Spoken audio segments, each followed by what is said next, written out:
Bonjour à tous, ravi de vous retrouver sur Public Sénat pour suivre le travail du Sénat pendant cette crise du coronavirus. On va parler aujourd'hui d'Europe puisque les sénateurs ont auditionné le commissaire européen au marché intérieur, Thierry Breton, et une question se pose, que font les pays de l'Union européenne pour sauver les entreprises pendant cette crise? On sait que la Commission européenne doit présenter dans les prochaines semaines un plan de relance qui pourrait atteindre 1500 milliards d'euros, c'est-à-dire 10% de la richesse européenne produite en une année. Tout de suite, l'audition de Thierry Breton. Bien, écoutez, allons-y, monsieur le commissaire, merci. Merci beaucoup d'avoir accepté d'être entendu aujourd'hui par la Commission des Affaires européennes et la Commission des Affaires économiques du Sénat. Alors, première ligne de la réponse européenne, le choc de l'épidémie qui nous frappe, nous apprécions d'autant plus. Nous apprécions particulièrement votre présence donc ici au Sénat, même si nous notons que les nombreux sénateurs qui participent à cette réunion ne puissent être physiquement désignés. On nous dira tout à l'heure combien les bases sont branchées. Je sais déjà qu'il y a se prennent une quinzaine de journalistes qui sont également présents à cette vidéoconférence audio. Vous êtes bel et bien donc au cœur du discours, comme je vous disais, vous avez en effet la mission d'assurer le bon fonctionnement du marché intérieur, de donner un élan à la digitalisation de notre économie. Or, l'épidémie a directement entamé ces deux fronts. D'une part, le confinement qui s'est imposé comme la solution la plus efficace pour enrayer la contagion, à défaut de vaccin, conduit à remettre en cause les libertés fondatrices du marché intérieur et à rétablir des frontières dont l'effacement est une longue conquête. C'est donc le cœur de la construction européenne qui est touché, mais les États membres ont vite réalisé que leur interconnexion les obligeait à organiser des flux indispensables au maintien des chaînes d'approvisionnement et au rapatriement de chaque Européen dans son pays de résidence. La crise sanitaire a ainsi révélé la dépendance industrielle dans laquelle se trouve l'Europe, d'abord en matière de médicaments ou d'équipements sanitaires, mais pas seulement. Sentez-vous évoluer les esprits au regard de l'ambition la stratégie industrielle et la révision de la politique européenne de concurrence est un sujet sur lequel le Sénat s'est penché depuis déjà pas mal d'années. Et nous regardons avec beaucoup d'intérêt les évolutions, je dirais, de la réflexion et de la pensée de notre collègue Mme Vestager. Je pense qu'il faut que nous allions plus loin en termes de politique de concurrence. Plus globalement, le concept d'autonomie stratégique défendu par la France nous semble-t-il mieux compris par nos partenaires. Nous avons en base la mieux reconnue dans le domaine de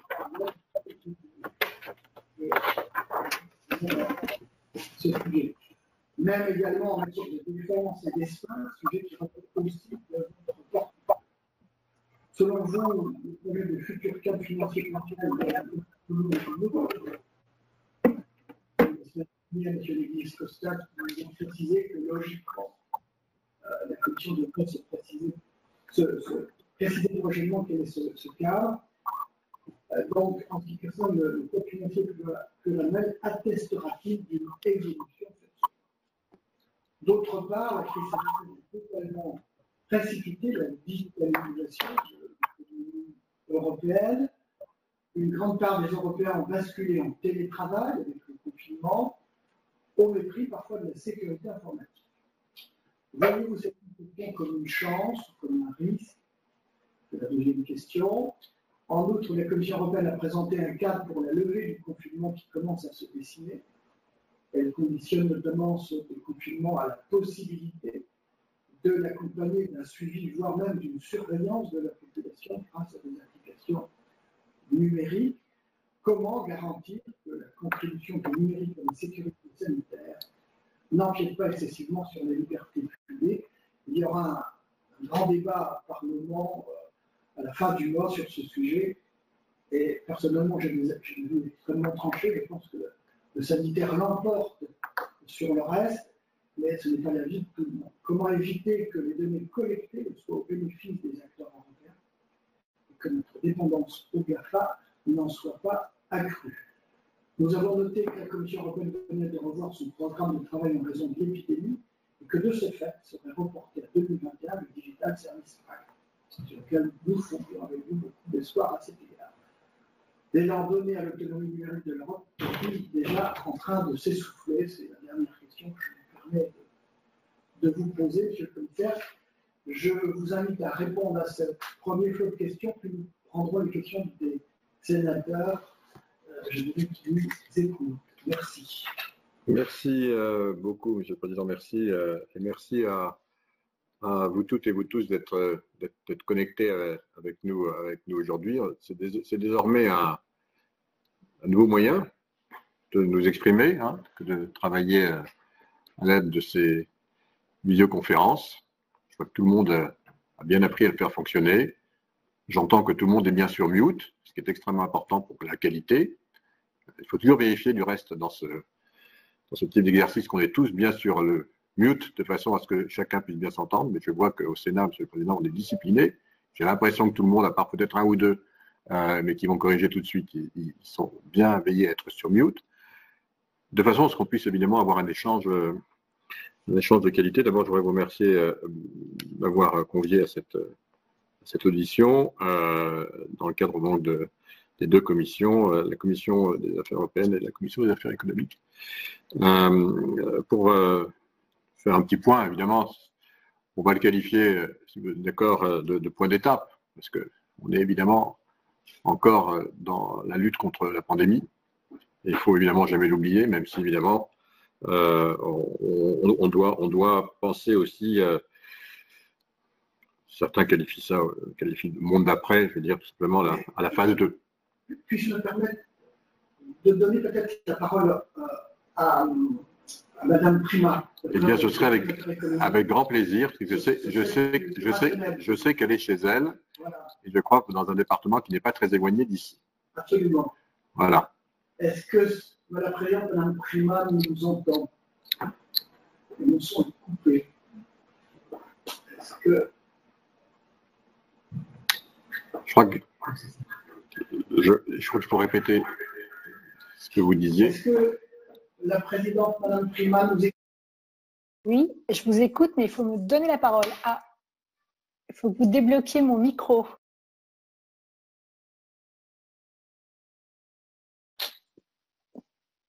Allô? Votre micro est débloqué, nous vous entendons.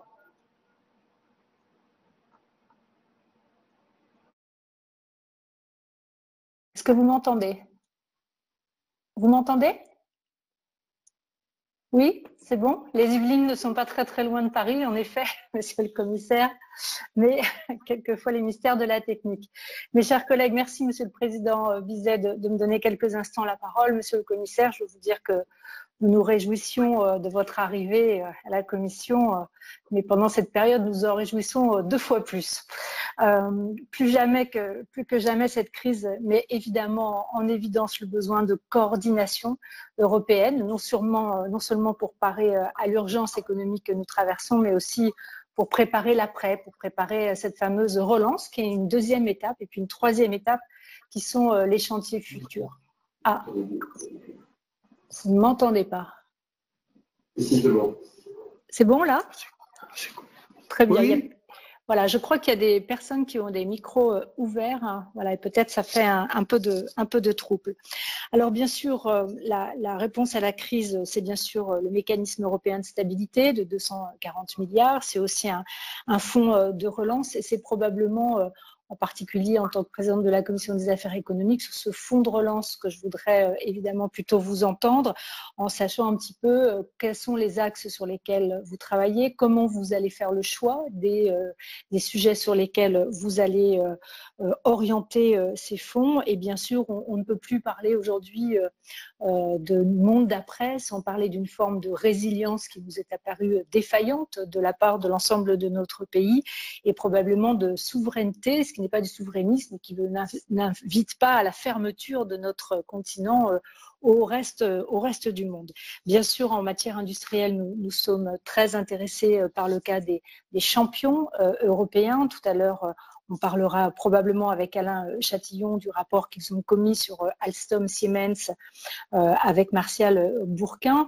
Et puis, lors de votre audition par la commission d'enquête au Sénat, et Jean Bizet l'a dit, vous avez parlé de souveraineté numérique avec mon collègue Franck Motoget qui vous interrogera. Bien sûr, nous sommes intéressés pour savoir comment, rapidement maintenant, nous allons pouvoir avancer sur cette partie du numérique. Par ailleurs, vous avez récemment appelé de vos voeux la création d'un fonds de reconversion industrielle européen. Peut-être pouvez-vous nous détailler quelles en seraient les missions, les moyens, comment tout cela va s'articuler, comment s'assurer que l'on mise sur les secteurs d'avenir les plus innovants, mais sans oublier non plus l'industrie traditionnelle qui a besoin d'être également soutenue. Enfin, sur le numérique, le président Bizet vous a évidemment posé les questions qu'il fallait, je ne vais pas insister.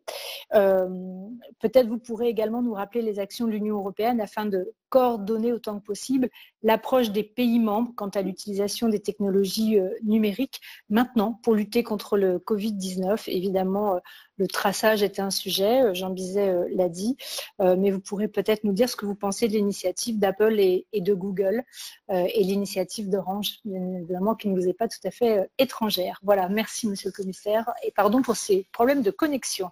Je coupe vite mon micro.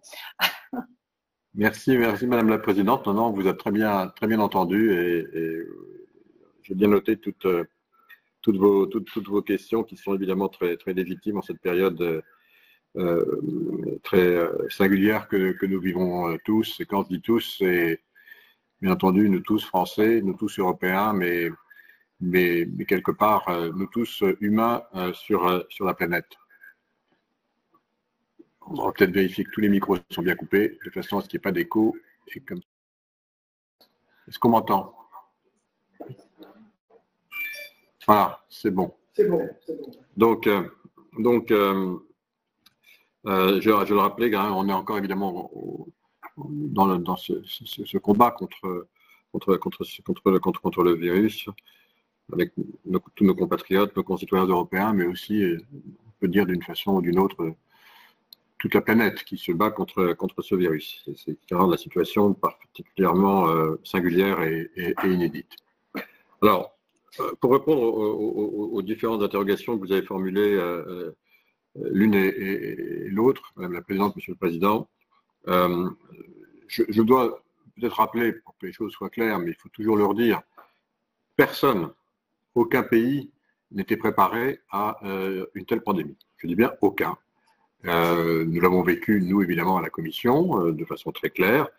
Je rappelle que lorsque la crise est apparue en Chine, à la fin de l'année dernière, la Chine n'était absolument pas prête à subir ce choc et elle nous a appelés au secours, notamment la Commission et l'Union européenne, pour faire face, évidemment, à cette situation inédite à laquelle elle était confrontée. Et elle nous a demandé des masques, elle nous a demandé des gants, elle nous a demandé des lunettes, elle nous a demandé des ventilateurs, ce fameux respirateur artificiel. Et nous avons immédiatement mobilisé 56 tonnes de matériel qu'on a envoyé fin janvier, plus le montant très significatif d'argent pour aider la Chine dans cette situation où elle était visiblement pas préparée pour faire face à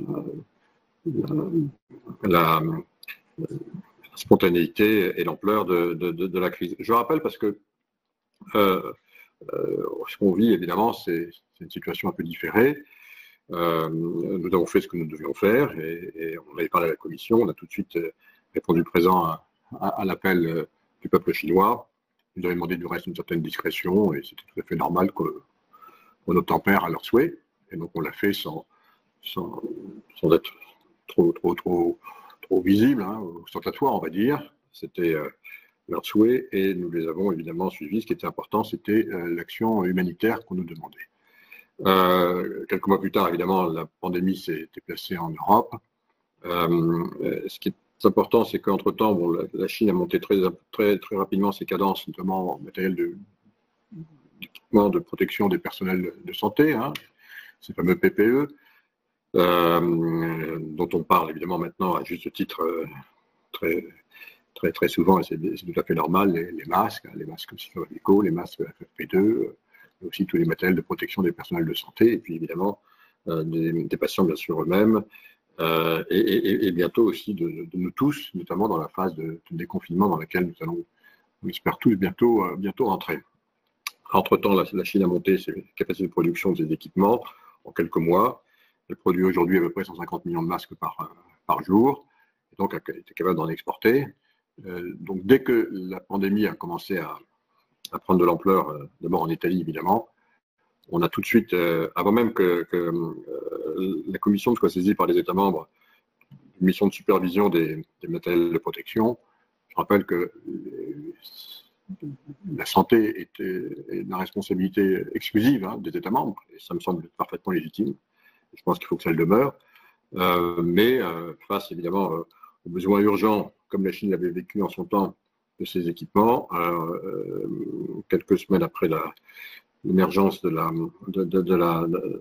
l'épidémie puis la pandémie en Italie, les États membres ont demandé à la Commission d'exercer une mission de supervision et de contrôle, on va dire, de l'ensemble des équipements nécessaires et d'approvisionnement, et dont j'ai eu la responsabilité en tant que commissaire au marché intérieur. Mais je n'avais pas attendu du reste que cette mission nous soit confiée pour appeler immédiatement déjà l'ensemble des fabricants de ces équipements en Europe. Il y en avait une dizaine. Je vous dis ça parce que vous allez voir, les chiffres ont énormément évolué, ce qui montre la réactivité aussi de nos entreprises européennes, françaises, mais aussi européennes en la matière. Les industriels ont formidablement réagi, multipliant par 2 ou par 3 la production en quelques semaines. Et puis surtout, j'ai appelé, en les réunissant, l'ensemble des industriels de textile, qui ont commencé à convertir certaines lignes de production. Et je voudrais porter témoignage ici de leur formidable réactivité. Ils sont tous mobilisés. Ils ont, parmi les plus grandes chaînes, je ne vais pas les citer pour pas faire de publicité, mais enfin, même s'ils le méritent, et je ne veux surtout pas en oublier, ils ont été très nombreux. Et si je vous dis ça, c'est qu'aujourd'hui, il y a 500 entreprises, 500, qui fournissent aujourd'hui des masques en Europe. Il y a 3 mois, il y en avait 10. Donc vous voyez, la montée s'est faite très rapidement. Et évidemment, j'espère qu'à terme, on sera autosuffisant dans ce type de matériel de protection. Bien sûr, il faut évidemment équiper tout le monde, et notamment dans la phase de déconfinement. Mais voilà, ça fait partie sans doute de la nécessité d'avoir une autonomie dans ce type d'équipement, puisque on l'a vu, c'est un élément qui est absolument indispensable. Voilà, je voulais apporter ce témoignage pour vous dire qu'il y a eu une réaction extraordinairement rapide, positive. Bien sûr, entre-temps, on n'y sait pas assez de matériel, donc on a continué à en importer, pas que de Chine, du reste, là, on a trouvé. Mais j'espère qu'à un horizon assez rapide, on sera autosuffisant au niveau européen de ce type d'équipement. C'était le cas aussi des ventilateurs, des respirateurs artificiels. Et là aussi, des mobilisations formidables, réunit l'ensemble des acteurs, mais aussi ceux qui étaient constructeurs automobiles, les constructeurs aéronautiques. Autour, par exemple, d'Air Liquide, comme vous savez peut-être, il y a eu un consortium qui s'est créé avec des constructeurs automobiles, des constructeurs aéronautiques, qui ont créé ce consortium. Air Liquide fournissait, je crois, à peu près entre 500 et 1000 respirateurs par an. Dans les 50 jours qui viennent, ils ont commencé il y a 3-4 semaines, donc il reste encore un petit mois, ils vont en fournir 10 000. Vous voyez qu'il y a eu quand même une très forte réactivité. Alors, si je vous dis ça, c'est pour répondre à votre question, Monsieur le Président. Quand vous me dites qu'effectivement, au début, il y a eu effectivement une réaction où le sentiment que les marchés se fermaient, il y a eu vraiment une réaction de... Personne ne s'attendait à une telle rapidité. Peut-être le reste n'avons pas eu les informations nécessaires qui auraient permis peut-être à l'Europe de mieux se préparer. Mais en tout cas, c'est vrai qu'on a vu tout de suite certains pays, dont l'Allemagne, qui a fermé ses frontières. Ça m'a posé quelques problèmes. J'ai dû beaucoup batailler avec mes amis, les ministres de l'économie et le ministre de la Santé pour qu'ils les rouvrent rapidement. La France avait, d'une certaine façon aussi, réduit le passage de ses frontières. Alors, sur un autre critère qui était le critère, on avait vu que, notamment en France, dans d'autres endroits, d'autres pays européens, il y avait un certain nombre de spéculations, voire de trafic qui pouvaient s'opérer sur ce type de matériel dès l'origine de la crise. Donc, on a voulu prendre le temps de bien regarder ce qui se passait, d'évaluer la disponibilité sur le territoire national et donc de mettre en ordre de tout ça. Bon, enfin, assez rapidement, les frontières se sont levées. D'autres pays les ont fermées. Je dois vous dire que ça a été un travail assez quotidien de ma part de veiller à ce que dès qu'un pays réagissait de cette façon, eh bien, il lève ses frontières le plus rapidement possible. Donc, je l'ai dit, la Bulgarie, la Tchéquie les ont entièrement levées, l'Allemagne l'a entièrement levé, c'était très important. La Slovéquie, la Roumanie partiellement. La France, l'Italie, la Pologne. Il y a encore quelques restrictions qui persistent pour la Bulgarie, la Hongrie, la Lettonie et la Slovéquie, mais je pense que tout ça va maintenant vraiment être réduit. Et je rappelle que lors du dernier conseil du 26 mars, ce problème avait été évoqué. Il y a un conseil européen qui se tient, comme vous le savez, ce jeudi.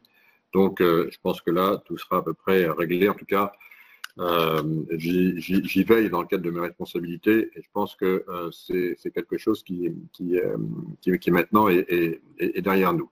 Ça a été vrai aussi pour certains médicaments. Donc là encore, on a eu ces réactions qui étaient des réactions, mais vous savez, on ne les a pas vues qu'en Europe, hein, parce que quand la pandémie a traversé l'Atlantique et a commencé à frapper durement maintenant, et très durement, comme on le sait, le territoire nord-américain, on a vu aussi des réactions tout à fait extraordinaires au sens du terme, arrivé aux États-Unis, où des États américains se sont fermés, ont fermé leurs frontières carrément, avec la garde nationale qui empêchait de traverser, par exemple.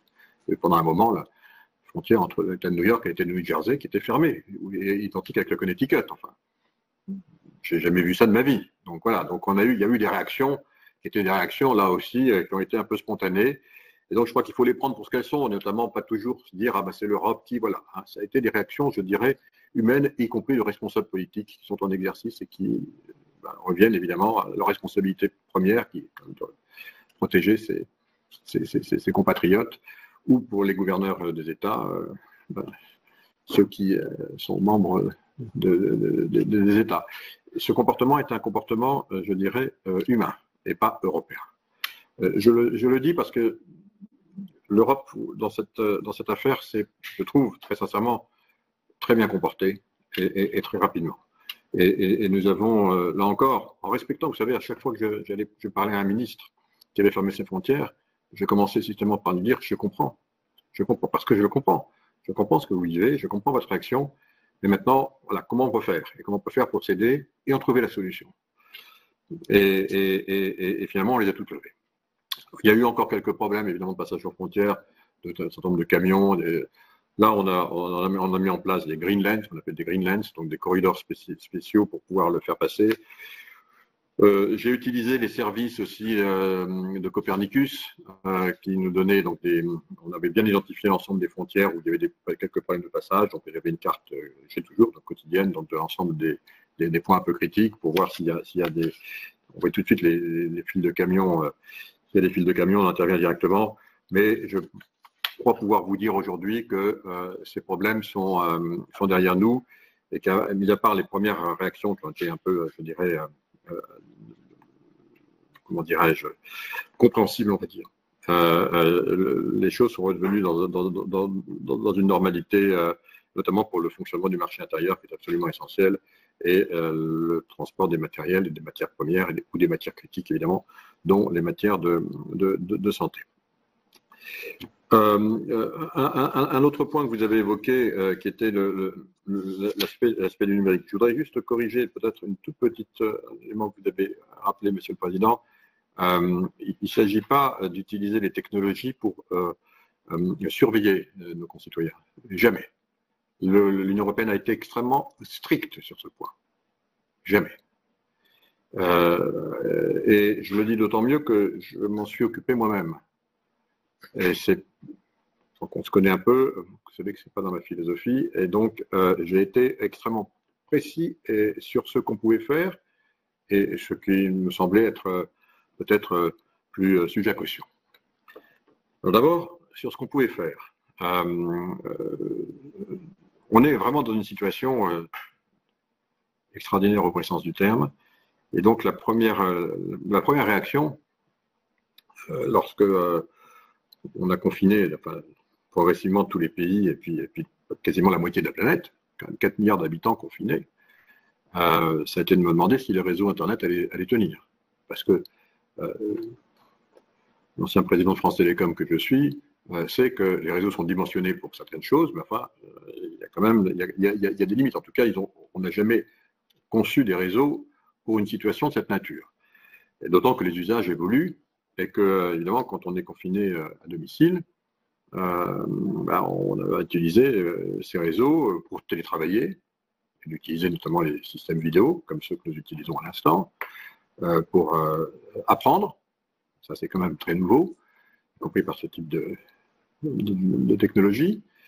Ça consomme de la bande passante, mais aussi pour se distraire. Alors, on le faisait déjà. Hein. On sait, par parenthèse, que des fournisseurs de contenu, pour ne citer que ceux-là, mais enfin, comme tout le monde le sait, comme par exemple Netflix et YouTube, dans certains pays, consomment près de la moitié de la bande passante. Deux fournisseurs de contenu. Donc, jouer, se communiquer, continuer à avoir une activité et des liens sociaux avec les plateformes. Donc j'ai pris l'opportunité d'appeler directement les principaux fournisseurs, je dirais plutôt de prestataires qui utilisent nos réseaux et nos réseaux européens pour leur demander de réduire la bande passante qu'ils utilisaient, et notamment en réduisant peut-être pour notamment ceux qui fournissaient des contenus vidéo, des séries et autres, qui réduisent la qualité sans que ce soit pour autant nuisible aux téléspectateurs ou aux spectateurs, et de façon à la libérer pour les autres activités, que tout ça finalement fonctionne bien. Et je dois dire que là encore, une très bonne réactivité, une très bonne réaction. En 24 heures, ils ont baissé à ma demande.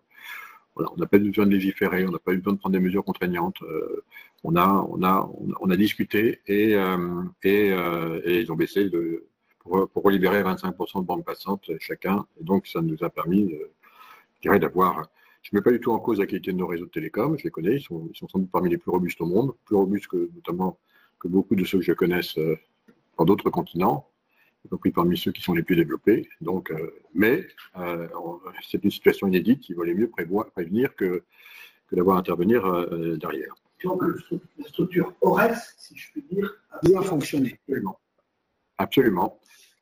Voilà. Et alors, pour faire ça, donc ça, c'est le premier aspect. Le deuxième aspect, c'est qu'évidemment, à partir du moment où la Commission s'est vue confier une mission de supervision pour essayer, encore une fois, de faire un point entre l'état des stocks, des matériels de santé, la demande, veiller à ce que les approvisionnements arrivent, notamment que les commandes puissent être passées, etc. Donc, avoir une espèce de vision générale.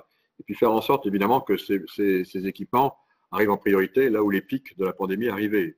Ce n'est pas la peine de stocker par précaution. Il fallait vraiment gérer la situation, je dirais, en temps réel, y compris sur le continent européen. Voilà, on a envoyé, je rappelle qu'on a envoyé 1 million de masques en Italie, l'Allemagne également, etc. Peu de temps après le début de cette montée en flèche du pic terrible qu'a connu la région du nord de l'Italie. On s'est rendu compte qu'il nous fallait des outils pour essayer d'anticiper un peu l'évolution des pics. Alors, il existe des modèles, évidemment, des modèles mathématiques, des modèles qui sont fondés sur l'expérience qu'on a pu acquérir des dernières pandémies. Donc, ces modèles, on les avait fonctionnés. Évidemment, on avait une dimension nouvelle qui était la dimension du fait que 80% de la population était confinée. Donc là, ça a changé complètement la nature même des modèles mathématiques pour pouvoir prévoir effectivement l'évolution de la pandémie, l'arrivée du pic, et qui se transforme du reste en plateau, et puis ensuite qui décroît. Et donc, essayer de voir quel serait le pays, et puis à travers les pays ensuite, les lieux géographiques où on devait essayer d'acheminer en priorité les matériels dont on pouvait avoir le plus besoin, et sans être vraiment en rupture qui pourrait avoir des conséquences tragiques. Et donc, pour avoir ces modèles mathématiques performants, il nous fallait intégrer la dimension du confinement. C'est dans ce contexte que j'ai réuni l'ensemble des opérateurs des télécoms européens et je leur ai demandé nous confier des données donc agrégées, qui sont des données qui sont absolument totalement anonymisées, qui sont des métadonnées, donc qui sont déjà complètement qui sont vraiment agrégées, c'est le mot, et qui sont dont on ne peut pas connaître l'origine, pour anticiper donc encore une fois les conséquences du confinement dans la justesse, encore une fois, des résultats qui étaient pour nous extrêmement précieux d'anticipation des pics. Et du reste, on n'a tellement pas besoin d'avoir une information personnelle qu'un opérateur suffisait par pays, parce qu'après ça, on a des modèles statistiques et probabilistes qui suffisent largement. Donc, ils se sont mis d'accord entre eux pour nous donner ces données. Avec un seul opérateur, ils ont décidé quel serait l'opérateur pour la France, quel serait l'opérateur pour l'Allemagne, quel serait l'opérateur pour les Pays-Bas. Derrière, on extrapole avec des modèles mathématiques. Et encore une fois, c'est des données qui sont ensuite détruites, mais qui ne servent, qui ne sont absolument pas individualisées, et qui sont des données agrégées pour affiner le modèle mathématique d'anticipation des pics de la pandémie. Le deuxième élément sur les données numériques, c'est évidemment quand on commence à rentrer dans la phase du confinement. Voilà, alors là, bon, les choses sont extrêmement claires. On a des principes auxquels nous sommes très attachés en Europe, et qui ont été du reste sur les données qui ont été résumées, je dirais, dans la réglementation générale sur la protection des données personnelles, qui reste évidemment, je dirais, le cœur de notre réflexion sur ces sujets, et qui pour nous a été, je dirais, la ligne rouge. Tout ce qu'on propose, en tout cas au niveau de la Commission, devait être compatible avec la RGPD. Alors, donc, il ne s'agit absolument pas de tracking. Tracking, c'est évidemment utiliser de la géolocalisation, mais au contraire d'utiliser sur des principes extrêmement simples et clairs, donc éventuellement donc des options de traçage qui sont finalement qui permettent, lorsque vous savez tous comme moi que lorsque un médecin est en face d'un patient qui est atteint, qui est contaminé, hein, qui a le Covid-19, il lui demande tout de suite ce qu'il a vu, le nom éventuellement des personnes qu'il a vues, pour pouvoir vérifier que derrière, on va aussi les tester pour vérifier que son environnement n'a pas été affecté également. Donc ce travail est fait. Donc en fait, il y a des applications qui permettent de faire ce genre de choses de façon plus automatisée, et l'utilisation notamment du Bluetooth permet de le faire. Qu'est-ce que c'est finalement? C'est tout simplement la possibilité de faire en sorte que, si jamais uniquement sur la base du volontariat, donc j'insiste là-dessus, c'est absolument pas un élément de contrainte, c'est un élément de volontariat. Ceux qui estiment qu'ils veulent le faire et qui peuvent le faire, que c'est une démarche citoyenne, le font. Ceux qui ne veulent pas le faire, on les respecte. Et pour, encore une fois, dans la phase de déconfinement, et donc suivre encore, puisqu'on va vivre encore pendant un certain nombre de mois avec le virus, même quand on sera en déconfinement et qu'on commencera à travailler de façon plus normale, eh bien, c'est une application qui est une application sur laquelle maintenant 8 pays travaillent, 9 pays travaillent dessus, permet tout simplement, lorsqu'elle est activée, que vous l'avez téléchargée à base volontaire, donc d'identifier et stocker uniquement dans votre portable et pas ailleurs, que vous qui puissiez avoir accès, ou le cas échéant, un médecin, si jamais vous avez été identifié comme étant potentiellement porteur de la maladie.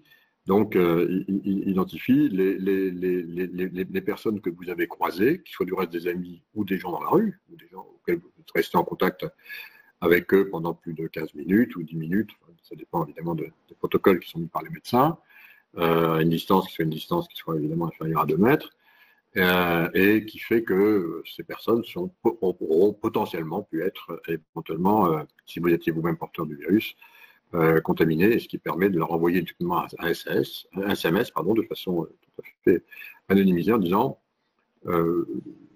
il serait bon que vous fassiez contrôler. Voilà, c'est tout. Je la résume, hein, de façon simple, mais donc c'est pas du tout du tracking, c'est pas du tout. alors, ce qu'au on a fait, on a donc mis ces principes dans ce qu'on appelle, dans notre jargon, c'est anglais, mais c'est une toolbox, c'est-à-dire des lignes directrices en quelque sorte. Vous savez, on l'avait déjà fait avec la 5G, et ça avait très bien fonctionné. Donc, on a mis ces principes, qui sont ces principes que je viens de vous résumer, avec évidemment derrière l'applicatif qui pourrait en être issu. Et on en a discuté avec chacun des États membres, et tous les États membres l'ont accepté, à l'unanimité. Donc maintenant, ces principes directeurs ont été acceptés par tous les États membres jeudi dernier. Vous voyez, c'est tout neuf. Et donc, on mit de façon très claire ce que l'on pouvait faire en utilisant, comme vous l'avez dit, Monsieur le Président, à juste titre, la technologie, parce qu'il faut l'utiliser, mais tout en respectant évidemment nos valeurs. Je sais que certains nous disent, ah bah oui, mais en Corée, on a mis du tracking volontaire avec la géolocalisation. En Israël, on le met aussi. Je ne parle pas de la Chine. Enfin, si on prend ces deux pays, Israël et la Corée, c'est des pays qui sont en guerre. Hein. La Corée est toujours en guerre, comme vous savez. Hein. On n'a pas, même si c'est une grande démocratie. Israël vit en guerre, vous savez. Voilà, nous, on est une autre démocratie, on a des valeurs, on n'est pas un pays en guerre, et donc les choses sont plus... il est important de respecter aussi ce qui fonde nos valeurs tout en utilisant la technologie. Et si un nombre important de nos concitoyens européens l'utilisent, ça sera un atout important pour veiller à ce que cette phase de déconfinement se passe bien.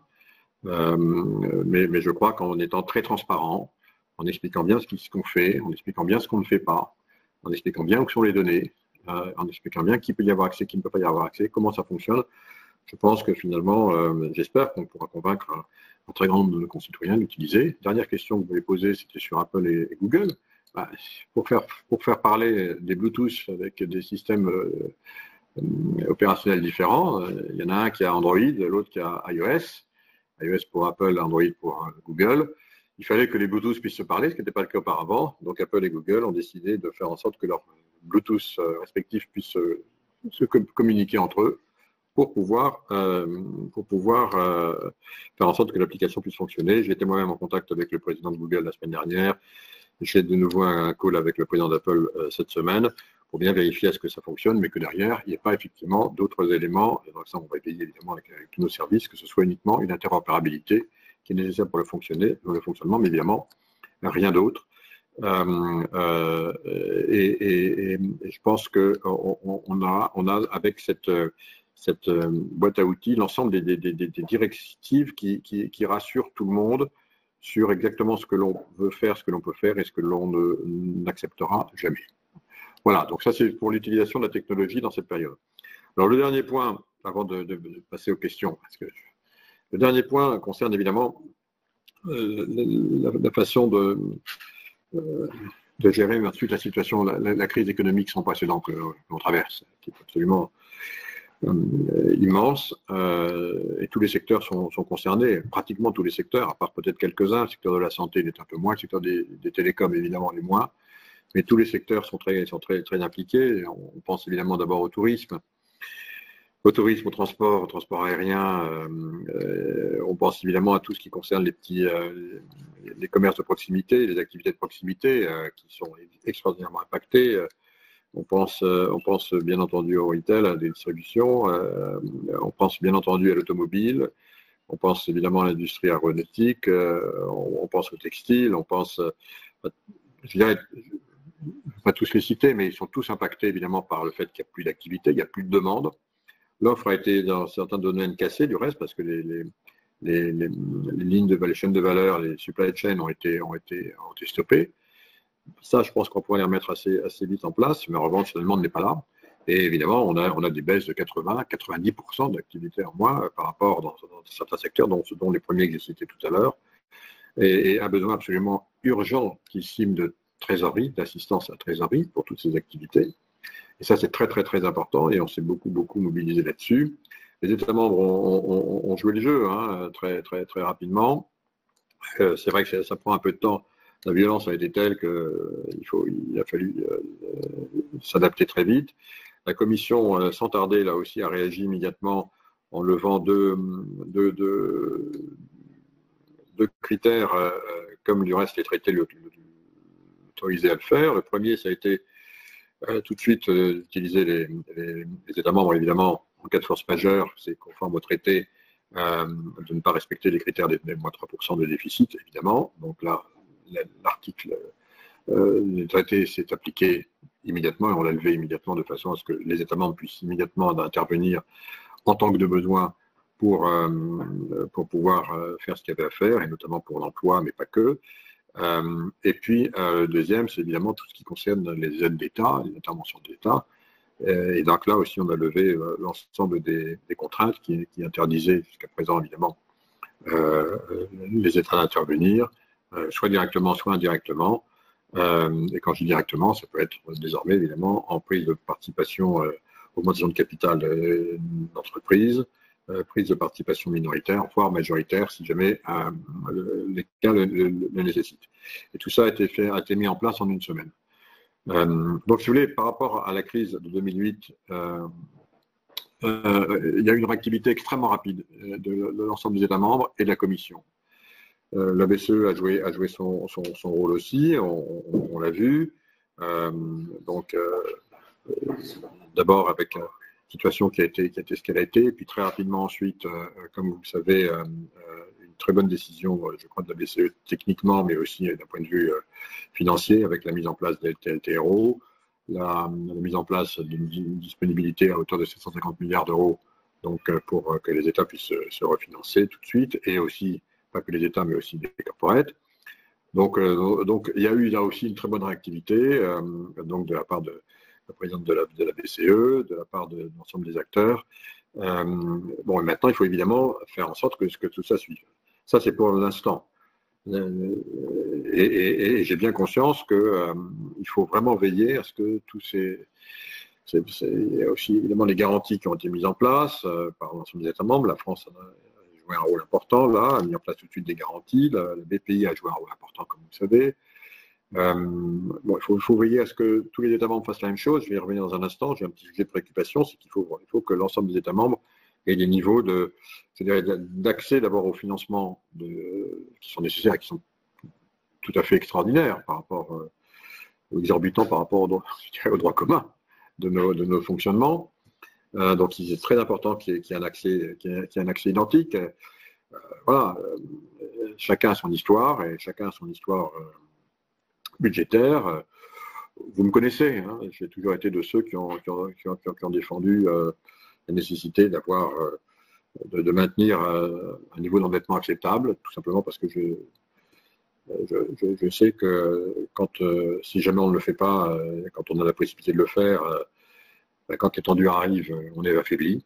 Voilà. Donc, malheureusement, comme vous savez, au cours des 10 dernières années, la France est passée de 62% d'endettement par rapport au PIB lorsque j'ai quitté Bercy moi-même. L'Allemagne était à 67, hein, je le rappelle, il y a 10 ans. Malheureusement, la gestion des 10 dernières années ont fait que la France est passée à 100% et l'Allemagne était à 60%. Voilà. Donc on aurait très bien pu rester à 62%, hein, entre nous, parce qu'on a tous eu la même crise des deux côtés du Rhin. Bon, c'est comme ça, on en a déjà parlé, vous connaissez mon point de vue là-dessus, je n'ai pas changé, sauf que là on a une crise qui est tout à fait systémique, qui est évidemment tout à fait exceptionnelle.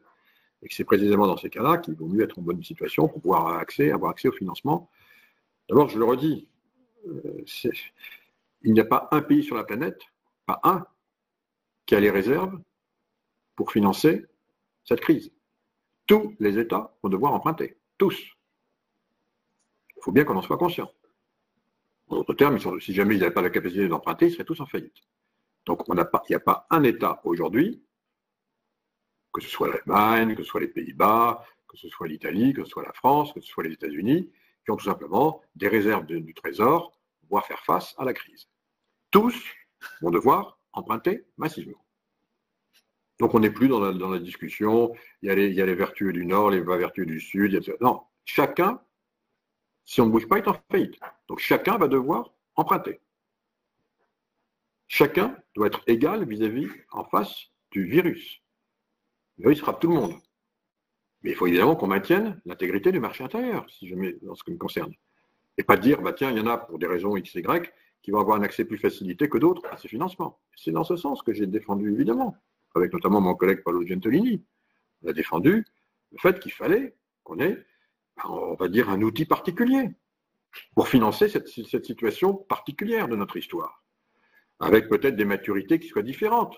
Alors, je sais qu'on a utilisé des mots comme le Corona Bond, etc. J'aime pas, c'est pas ça. Il s'agit simplement qu'on fasse en sorte, d'abord, de bien comprendre le montant qui va être nécessaire pour protéger notre tissu industriel au niveau de l'ensemble du continent européen. Veiller à ce qu'il n'y ait pas l'un qui va se dire, parce qu'il a peut-être agi plus vite, etc., ou je ne sais pas, pour le protéger, un autre non. Il faut vraiment qu'on veille à ce qu'il y ait une sorte d'égalité d'accès, encore une fois, à ces financements. Je le redis, tous les financements qui vont permettre d'accompagner cette phase tellement particulière et donc essayer donc de faire en sorte qu'on puisse aider toutes nos entreprises, et donc je pense en particulier aux PME, qui sont évidemment les plus fragiles, mais pas que. Voilà, il faut qu'il y ait cette espèce d'égalité je dirais, de comportement vis-à-vis de cette situation qui est par définition tout à fait singulière et qui frappe tout le monde de la même façon. Deuxième élément, c'est qu'il est important dans cette période on essaie d'avoir une idée à peu près du montant nécessaire pour permettre de passer ce cap, qui est, comme on l'a dit tout à l'heure, est vraiment un cap on va très vite s'en rendre compte, parce que de la demande n'est pas là. Elle n'est plus là aujourd'hui, évidemment, par définition. On parle d'hélicoptères monnaie, etc., mais enfin, les gens ne consomment plus, donc c'est pas ça le sujet, comme le dit du reste très opportunément Jacques Delarosière, qui a écrit dans un article que je vous invite à consulter il y a 2 ou 3 jours. Le sujet, c'est encore une fois d'aider les entreprises à passer ce cap.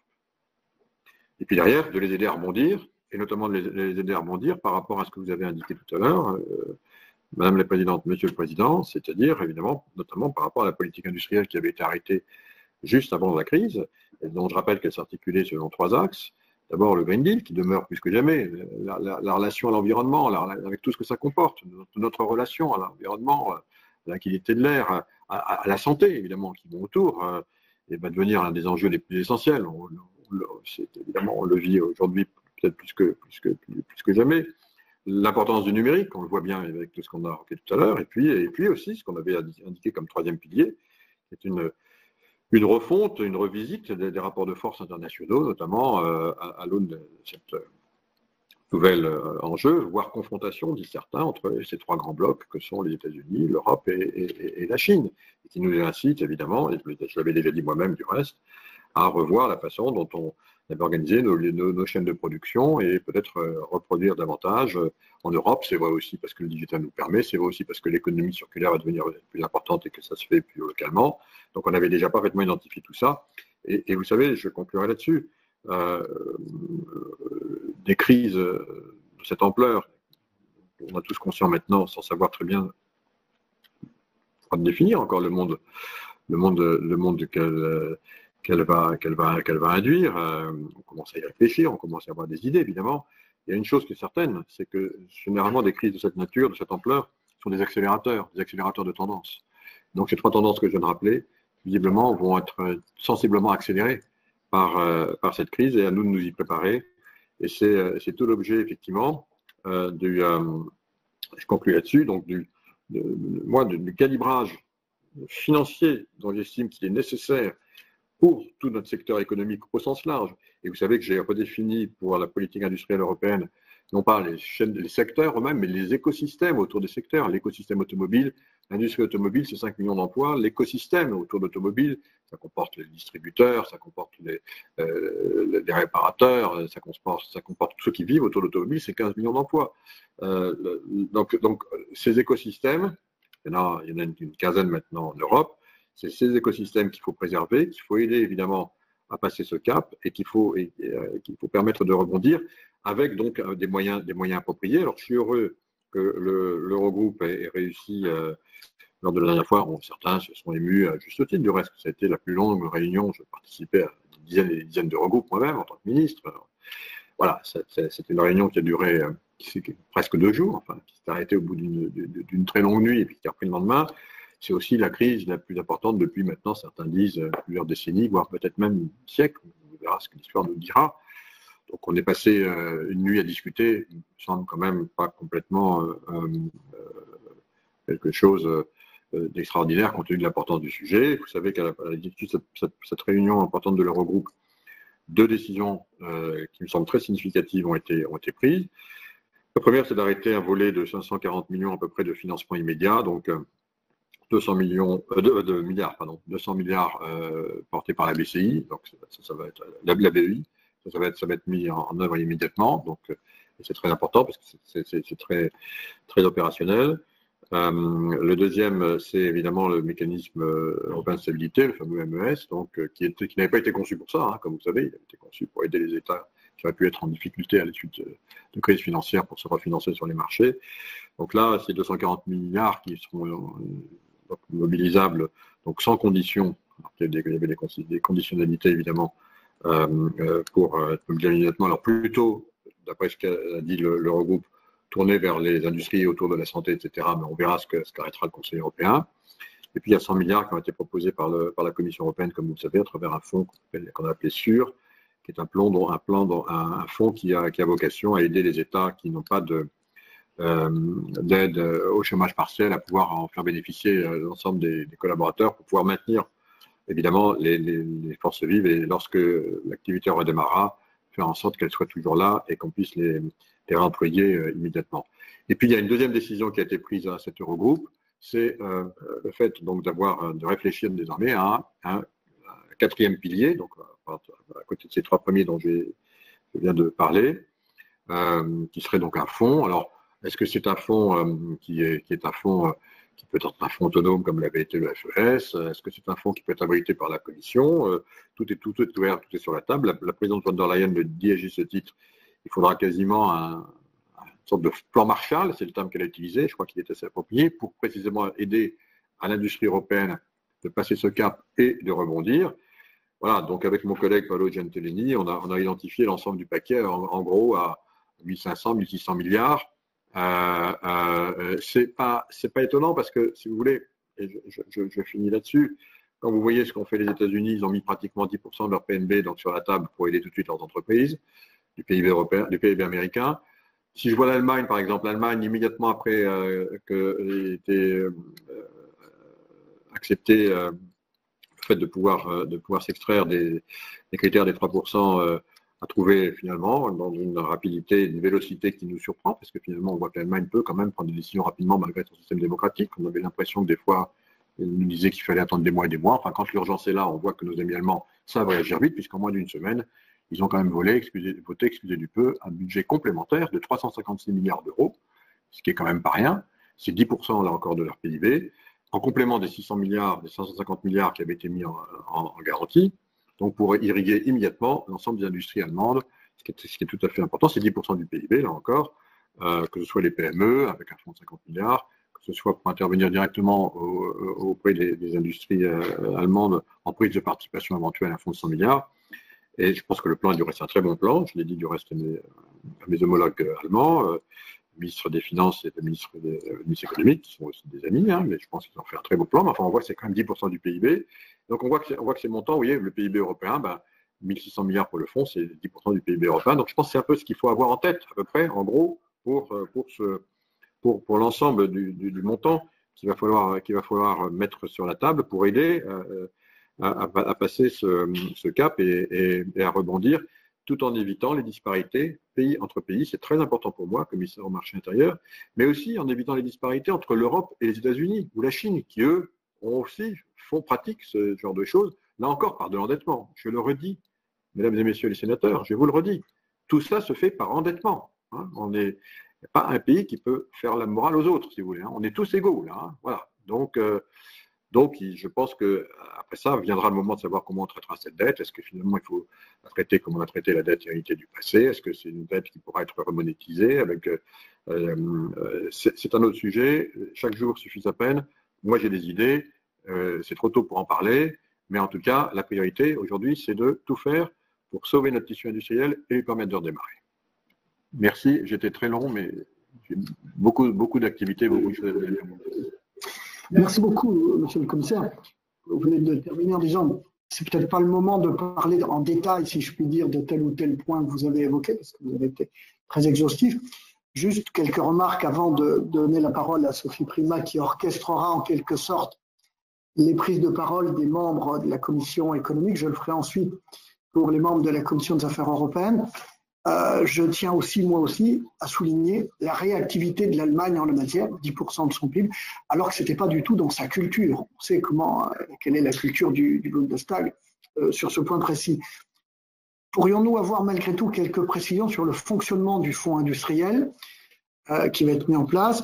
Et puis, enfin, vous l'avez sous-entendu, il est bien évident que tous les États vont emprunter, ce qui suppose une maturité des dettes qui soit très longue et la résurgence sans doute de l'inflation qui solutionnera sans doute pas mal de choses. Mais peut-être n'avez-vous pas envie aujourd'hui de parler de cela? Non.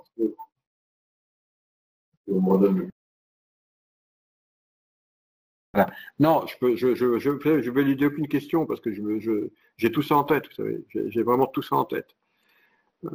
J'ai été chef d'entreprise, je vis parfaitement ce que vivent les chefs d'entreprise. J'ai été ministre des Finances, je vis parfaitement ce que vivent les ministres des Finances. Et j'ai été, comme vous le savez, fervent défenseur du maintien de certaines orthodoxies budgétaires, donc je vis tout ça. Je dis simplement que nous sommes dans un moment particulier.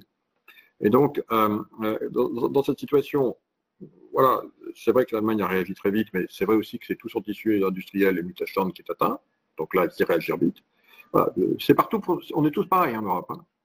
Donc, et c'est la raison pour laquelle il faut qu'on ait un accès qui soit un accès assez facilité à ces financements et qu'on ne le mette pas en œuvre dans 2 ans. La rapidité est importante. Ensuite, il y a beaucoup de possibilités. Je ne veux pas intervenir moi-même parce que là, c'est vraiment ça, c'est la décision des États membres. Et la présidente de la Commission va défendre notre point de vue, bien entendu. Je parlais tout à l'heure du plan Marshall qui caractérise l'ampleur de ce que nous pensons. Ça, on va voir. Ça peut être, par exemple, dans le budget de la Commission, on peut trouver des moyens très importants pour le faire. On l'a fait, par exemple, pour le programme SUR, hein, donc, où on sait donc le faire, on a ce savoir-faire. Ça peut être un fonds particulier. C'est aux États membres à le décider.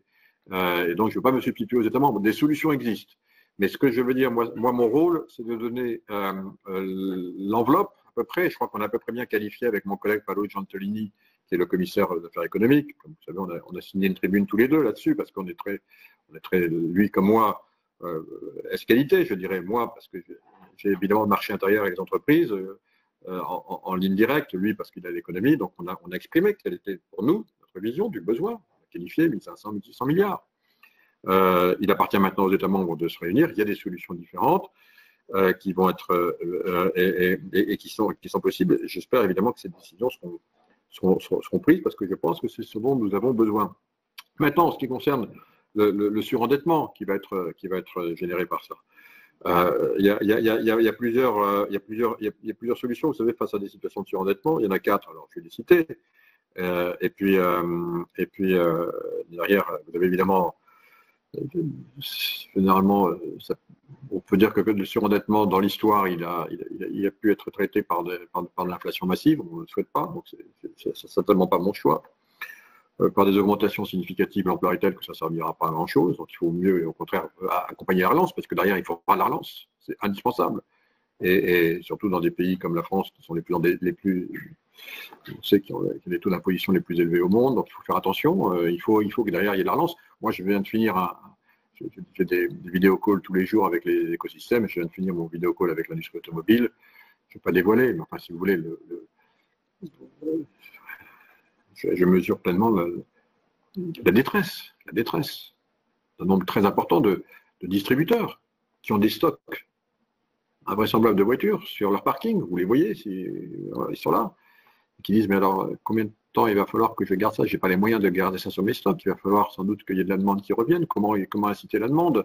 Bon, ce n'est pas en augmentant les impôts qu'on va inciter la demande. Voyez, donc, il va falloir qu'on trouve là aussi des solutions, parce qu'on va reproduire, c'est bien, mais enfin, il faut aussi derrière les produits s'écoulent. Et je peux vous faire ce type de remarques sur tous les écosystèmes avec lesquels je suis en interface quotidiennement, Monsieur le Président. Donc ça, c'est pas la solution. Je sais bien que pour des raisons, je suis dupe de rien, il y a des raisons, chacun voit midi à sa porte, mais voilà, moi je vois les sujets de façon vraiment macroéconomique est urgent. Hein. Troisième, c'est évidemment l'annulation des dettes. Alors là, c'est quelque chose on n'a pas vu, alors pourquoi pas, mais enfin, je crois qu'avant qu'on en arrive là, je pense que, hélas, beaucoup d'eau coulera sous les ponts.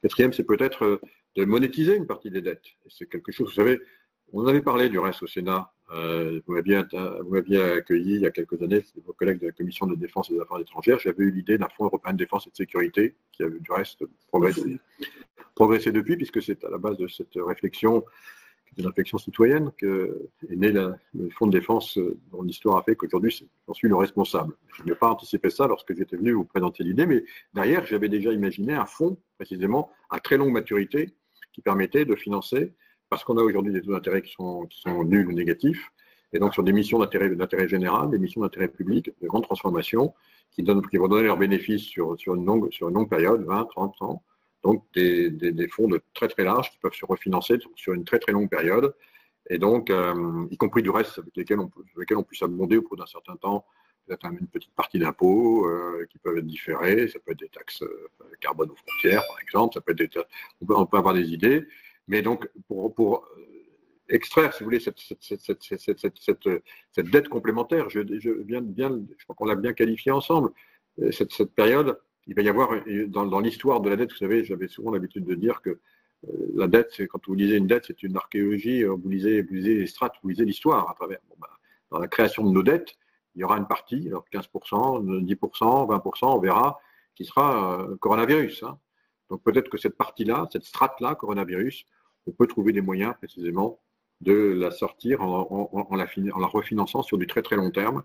Donc il y a des solutions, et c'est ce que je voulais vous dire, qui ne sont pas des solutions classiques. Il faudra sans doute des solutions plus innovantes, compte tenu de l'ampleur de la situation, mais chaque jour suffit sa peine. En tout cas, j'ai réfléchi déjà, on a réfléchi avec les collègues. J'avais beaucoup réfléchi à ces questions sur le Fonds européen de défense, donc je suis bien au fait des mécanismes, mais c'est trop tôt pour en parler. Merci beaucoup, monsieur le commissaire.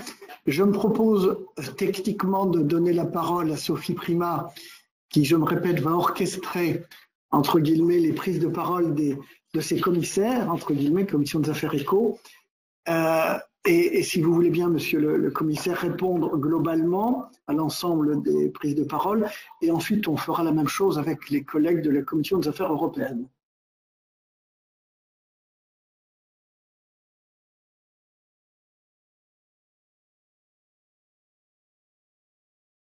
Madame Primas, Madame la Présidente, vous nous entendez?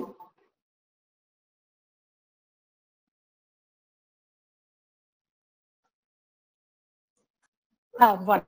Je ne maîtrise pas le son, c'est vous, Monsieur le Président Bizet, qui avez ce pouvoir. Merci, très bien. Eh bien, écoutez, nous avons 5 questions de la part des commissaires de la Commission des affaires économiques. La parole est en premier donnée à Alain Chatillon, puis Anne-Catherine Loisier. Alain, il faut lui donner le son aussi. Oui, merci. Monsieur le commissaire. Voilà. Bonjour. La crise sanitaire a mis en évidence certaines faiblesses de notre tissu industriel. En particulier, prenons conscience du quasi-abandon de certaines productions sur le territoire européen, ce qui met en danger des chaînes de production totales. Je pense notamment aux principaux actifs de l'industrie pharmaceutique, à certaines matières premières textiles ou à des minéraux rares.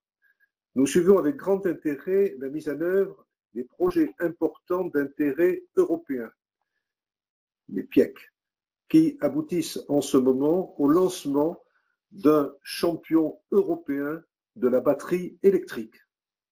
Il faut accélérer leur déploiement. Où en est-on aujourd'hui? C'est ma première question.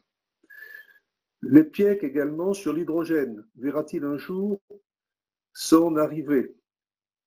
C'est là un maillon indispensable de la transition énergétique. La Commission envisage-t-elle un PIEC en matière d'intelligence artificielle? C'est ce qu'a demandé le Sénat. Au-delà des seuls PIEC, quelle politique envisagez-vous pour encourager les entreprises à relocaliser sur notre sol européen? Quels sont les leviers les plus efficaces, selon vous, en termes d'investissement, de fiscalité, taxes carbone, frontières, environnement, réglementaire? Dans le cadre de la gestion de la crise économique et de la préparation de la relance, la Commission européenne a annoncé que 240 milliards d'euros pourraient être mobilisés au titre du mécanisme européen de stabilité et une centaine de milliards d'euros au titre de la Banque européenne d'investissement.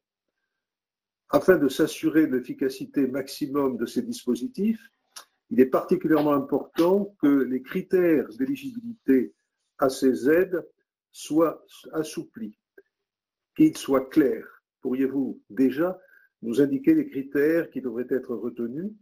Certaines entreprises sont-elles plus particulièrement visées que d'autres? Monsieur le commissaire, vous le savez, notre commission est très engagée sur la régulation des géants du numérique. Elle a fait adopter une proposition de loi sur ce thème à l'unanimité au Sénat, je le précise, avec pour principal dispositif la neutralité des terminaux. La Commission européenne semble très allante sur le sujet, mais malheureusement, nous nous inquiétons des délais inhérents aux procédures institutionnelles alors qu'il y a grande urgence. La crise risque de renforcer la position dominante de certains grands acteurs. Pouvez-vous nous dire si la régulation économique du numérique que nous appelons de nos vœux fait partie de vos priorités de l'après-crise? Je vous remercie, Monsieur le Commissaire, et salue les propos que vous avez tenus. Merci beaucoup. Merci Alain. J'ai oublié de préciser qu'on doit faire des questions courtes car voilà, Monsieur Breton a un petit impératif dans 40 minutes et il y a tous les commissaires des affaires européennes. Anne-Catherine Loisier et ensuite Franck Montaugé. Anne-Catherine?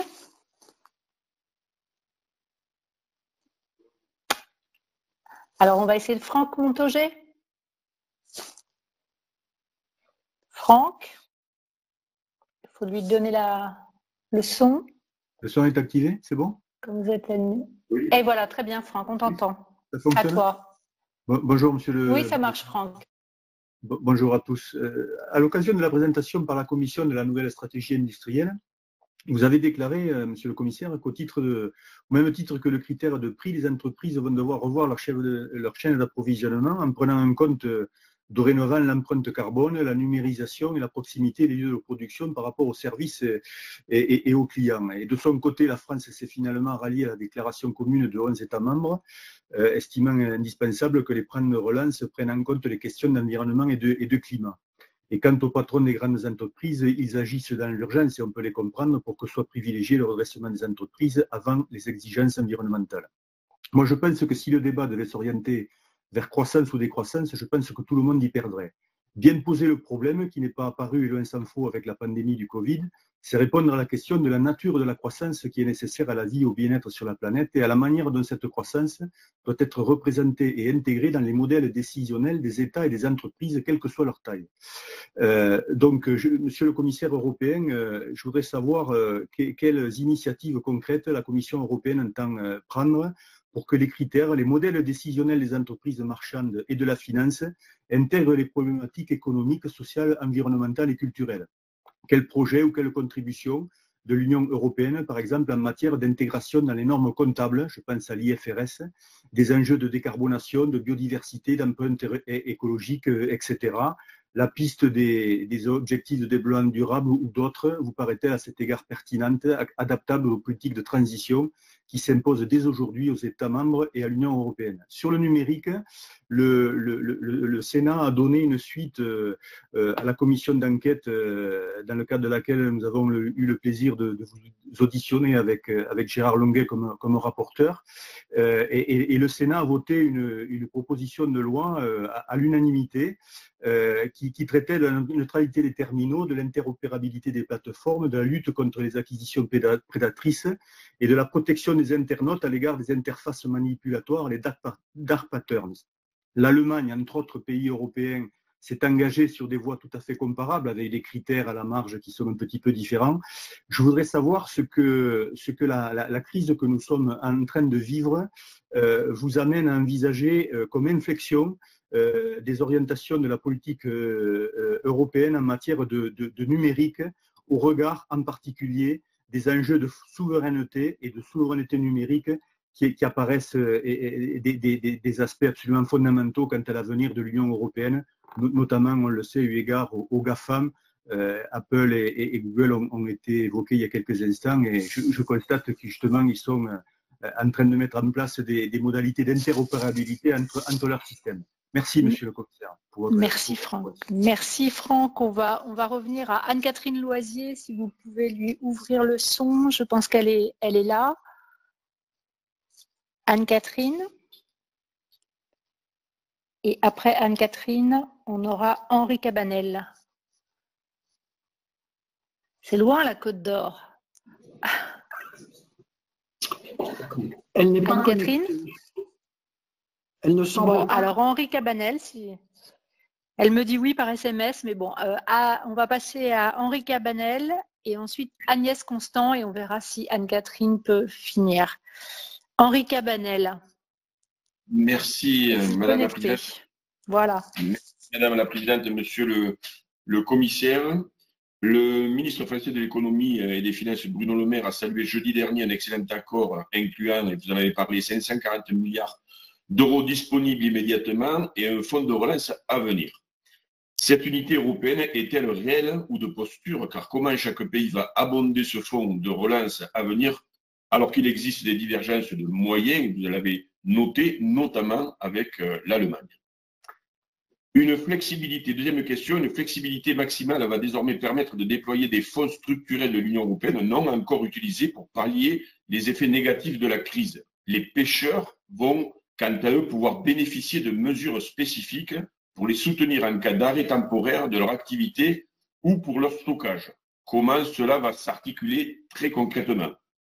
Et enfin, vous l'avez évoqué dans une question, la mutualisation de la dette. Donc, le Parlement européen souhaite une forme de mutualisation de la dette européenne pour permettre le redressement économique dans une résolution votée à une forte majorité, 395 voix pour, 171 contre et 128 abstentions. Les eurodéputés estiment que pour obtenir ce redressement, il devrait inclure des obligations de relance garanties par le budget de l'Union européenne et appellent à la création d'un fonds de solidarité européen contre le coronavirus d'au moins 50 milliards d'euros. Qu'en pensez-vous? Merci, monsieur le commissaire. Merci. Agnès Constant, si vous pouvez lui ouvrir le son. Agnès. Oui, bonjour à tous. Bonjour Agnès. Monsieur le commissaire, vous préparez donc actuellement une boîte à outils fixant plusieurs lignes directrices sur les applications de tracking ou, comme vous l'avez plutôt expliqué, de traçage. L'objectif est d'apporter des garanties solides en matière de respect de la vie privée pour nos concitoyens. J'ai bien noté que vous n'envisagiez que des systèmes sur la base du volontariat, ce dont nous pouvons tous nous féliciter. J'aurais deux questions. Vous avez échangé avec Sundar Pichai, le dirigeant de Google, et le géant Apple est aussi en train de réfléchir à une application. Même si je ne doute pas de l'efficacité des technologies que pourraient proposer les GAFAM, ne peut-on pas privilégier des entreprises européennes?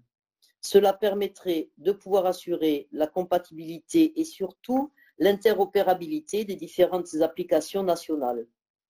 Deuxièmement, et ce de manière plus large, comment envisagez-vous la transformation numérique de la santé publique?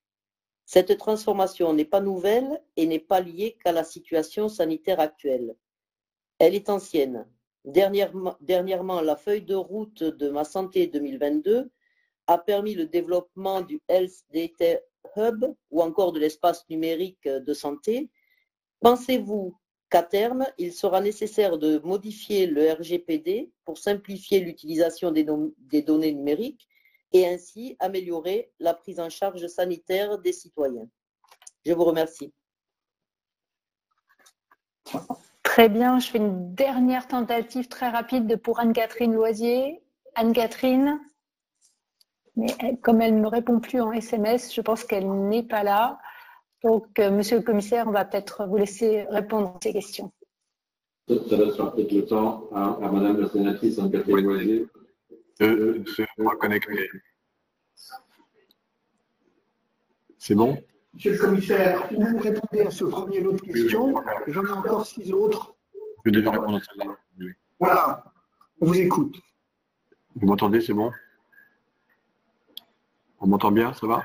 Oui, oui. Très bien. Bon, alors, donc je vais essayer de répondre assez rapidement aussi. Chaque question vaudrait beaucoup de temps, mais alors, sur la première question, oui, alors les PIEC sont évidemment un instrument qu'on va vraiment développer. Vous avez rappelé d'abord le fait que peut-être que la crise a fait apparaître, mais on l'avait vu déjà avant la crise du reste, hein, quand on a fait toute notre analyse sur la stratégie industrielle de l'Europe, et quand j'avais déjà commencé à dire qu'on rentrait dans une phase qui était post-globalisation. Vous vous souvenez, j'avais même utilisé le terme que je n'ai pas repris à mon compte, mais qui commence à être utilisé de localisation. On est à la fois global évidemment, mais on revient un peu plus local. Donc sur les principes actifs, vous avez raison. On a vu parfaitement, notamment pour la pénicilline, mais pas que, qu'il y avait sans doute la nécessité. Maintenant, les acteurs du reste de santé eux-mêmes ont décidé de réimpatrier un certain nombre de productions, et je pense qu'on va le voir. Sur les terres rares, c'est là les terres rares, il faut d'abord voir où elles se trouvent. C'est vrai qu'elles sont majoritairement en Chine, il faut bien le dire, mais j'ai lancé moi-même une mission d'expertise. Nous avons des terres rares en Europe, donc j'ai lancé une mission d'expertise pour bien refaire le recensement de l'ensemble des minéraux dont nous disposons, et peut-être la possibilité de réactiver des mines. Alors, il faut évidemment que tout ça soit conforme avec les règles environnementales, hein, on le sait, parce qu'il y a l'extraction, mais nous avons des réserves en Europe, et donc il faut voir comment on peut éventuellement pouvoir les utiliser. Et sur les textiles, on en a déjà parlé, et j'ai rappelé notamment la réimpatriation rapide, par la force des choses, de ce qui s'est passé. Donc les PIEC, oui, sur l'hydrogène, vous savez qu'on on a commencé à y réfléchir, on l'a annoncé du reste il n'y a pas longtemps. Sur l'intelligence artificielle, on a eu une approche qui est un peu différente. Vous vous souvenez que sur toute la réflexion qu'on avait sur les données et sur l'intelligence artificielle, j'ai vraiment souhaité à ce qu'on ait en amont une vraie réflexion sur les données en Europe. Parce qu'après tout, pas de données, pas d'intelligence artificielle. Et donc la nécessité, c'est d'avoir une bonne maîtrise de nos données, de savoir ce qu'on en fait et de bien comprendre qu'elles nous appartiennent et qu'on puisse en faire ce qu'on doit en faire. Un bon algorithme d'intelligence artificielle doit utiliser des bonnes données. Il faut qu'on sache exactement ce qu'il y a dans les données qui vont tourner dans les machines apprenantes, dans les phases dites de machine learning en anglais, avant de pouvoir ensuite aller nourrir des algorithmes spécifiques. Et donc là, on a vraiment on était, je crois, le premier continent à avoir une véritable stratégie assez offensive en matière de données. J'avais du reste indiqué que les données industrielles, ça allait devenir le prochain enjeu, que l'Europe était très très bien placée. C'était avant la crise, enfin, elle l'est toujours. Si on maintient notre tissu industriel, donc raison de plus, j'allais dire, s'il fallait une ultime raison. Et en toute état de cause, on a et donc on avait décidé du reste de créer un PIEC, comme vous le savez, pour avoir des architectures donc qui permettent de soutenir des clouds localisés donc par secteur pour pouvoir permettre précisément d'avoir des stacks différents qui sont agrégés les uns aux autres et pour pouvoir ensuite permettre de développer des applications d'intelligence artificielle spécifiques. Donc oui, mais plutôt à travers donc les plateformes qui elles-mêmes vont permettre ensuite de développer les applicatifs. Donc là, on est vraiment sur la régulation du numérique. Bien sûr qu'on est toujours, sur la régulation du numérique. C'est plus ce que vous avez dit sur la neutralité des terminaux. C'est une priorité. Je voudrais juste te dire, ça reprendra aussi une autre question, je voudrais dire que là, les choses sont sans ambiguïté. On le voit, on voit le rôle que jouent les grandes plateformes. On l'a dit, la première, je dirais, dans la guerre des données telle qu'on la vit. Il y a eu d'abord les données personnelles. On sait que ça a été capté d'abord par des grandes plateformes américaines ou chinoises parce qu'il y avait des marchés intégrés très vastes d'accès aux consommateurs. Ces plateformes n'étaient pas du reste des innovations technologiques majeures. Il faut dire les choses comme elles sont. Mais en revanche, en Europe, on a été les premiers à développer des vraies applications à base de données industrielles parce qu'on avait la base industrielle la plus évoluée au monde. Et c'est pour ça que je me bats pour pouvoir vraiment la maintenir. Et donc, cet aspect des choses est pour moi très important. La régulation du numérique, elle fait partie de nos priorités. Le DSA, on va voir si on peut le faire avant la fin de l'année ou tout de suite après, mais enfin, je ne voudrais pas trop qu'il soit décalé. L'agenda, on va essayer de décaler le minimum. Hein. On fait tout en même temps et je veux vraiment éviter qu'on décale avec la crise, qu'on décale notre propre agenda, en particulier dans le numérique. Donc, je vous rassure sur ce point. Alors, ceci étant dit, il est intéressant que dans le dialogue que j'entretiens avec l'ensemble des grandes plateformes en ce moment pour leur demander, j'allais presque dire les inciter à avoir un rôle citoyen, elles répondent présent. Elles sont là. Et je n'ai jamais eu un dialogue de cette nature avec eux. Auparavant, c'était, souvenez-vous, j'ai quand même dit à plusieurs reprises, c'est aux plateformes à s'adapter à nous Européens, non pas nous Européens, de nous adapter aux plateformes. Je l'ai dit à très nombreuses reprises. Bon, ben maintenant, c'est clair. Que ce soit avec le président de Facebook, que ce soit avec le président de Google, que ce soit avec le président d'Apple, que ce soit avec tous les grands fournisseurs de plateformes, j'ai un dialogue personnel et je peux vous dire que, voilà, je leur dis, là, ça va pas, ici, sur les fake news, il faut que vous fassiez des choses, ça réagit. Alors, ça ne veut pas dire qu'il ne va pas falloir réglementer, mais ce que je veux dire, c'est que dans cette période, qui est une période qui est extrêmement particulière, j'ai vu que ce qui nous avait demandé beaucoup d'énergie et peu de succès, il faut bien le reconnaître auparavant, ça commence à évoluer. Comme je leur ai dit, ça ne veut absolument pas dire qu'on ne va pas réguler, on va réguler, mais on se tiendra compte évidemment dans la régulation, de voir comment vos comportements vont changer pour que vous vous adaptiez évidemment à l'ensemble de nos demandes sur la neutralité, sur le fait que les fake news soient contrôlés, qu'il n'y ait pas d'incitation à la haine, qu'on cesse de vendre des produits contrefaits, qu'il n'y ait pas d'appel à la violence et au terrorisme. Tous les éléments sont là. Dès qu'on voit quelque chose qui ne va pas, je constate que ça commence à réagir. Bon, ben, on va voir ensuite jusqu'où on va réguler. Ils savent très bien que si jamais, moi j'ai toujours maintenu comme objectif le DSA à la fin de l'année. J'espère pas trop le décaler. Parce que je veux vraiment que les choses soient claires. En tout cas, je commence à sentir une inflexion. Je ne suis absolument pas naïf. Alors, zéro naïveté, je les connais tous très bien. Très très bien. Et depuis longtemps. Je sais exactement qui ils sont et je reconnais qu'ils jouent leur jeu, le jeu en ce moment. Ce que je leur demande, ils le font. Et je suis obligé de le dire. C'est une bonne chose. Mais ceci étant dit, voilà, c'est un dialogue permanent. Et derrière, comme je le disais du reste dans ces termes à Mark Zuckerberg, dans le monde de l'information, dans le monde des données, tout ce qui n'est pas interdit n'est pas forcément autorisé. Il faut bien réfléchir à cette phrase. On doit faire attention en permanence où on est, à ce qu'on fait et à son impact. Dans ça, on régule. Et on régulera, croyez-moi, si jamais on se rend compte que ça ne va pas et on a un certain nombre de listes dont on estime qu'elles ne vont pas encore. En ce qui concerne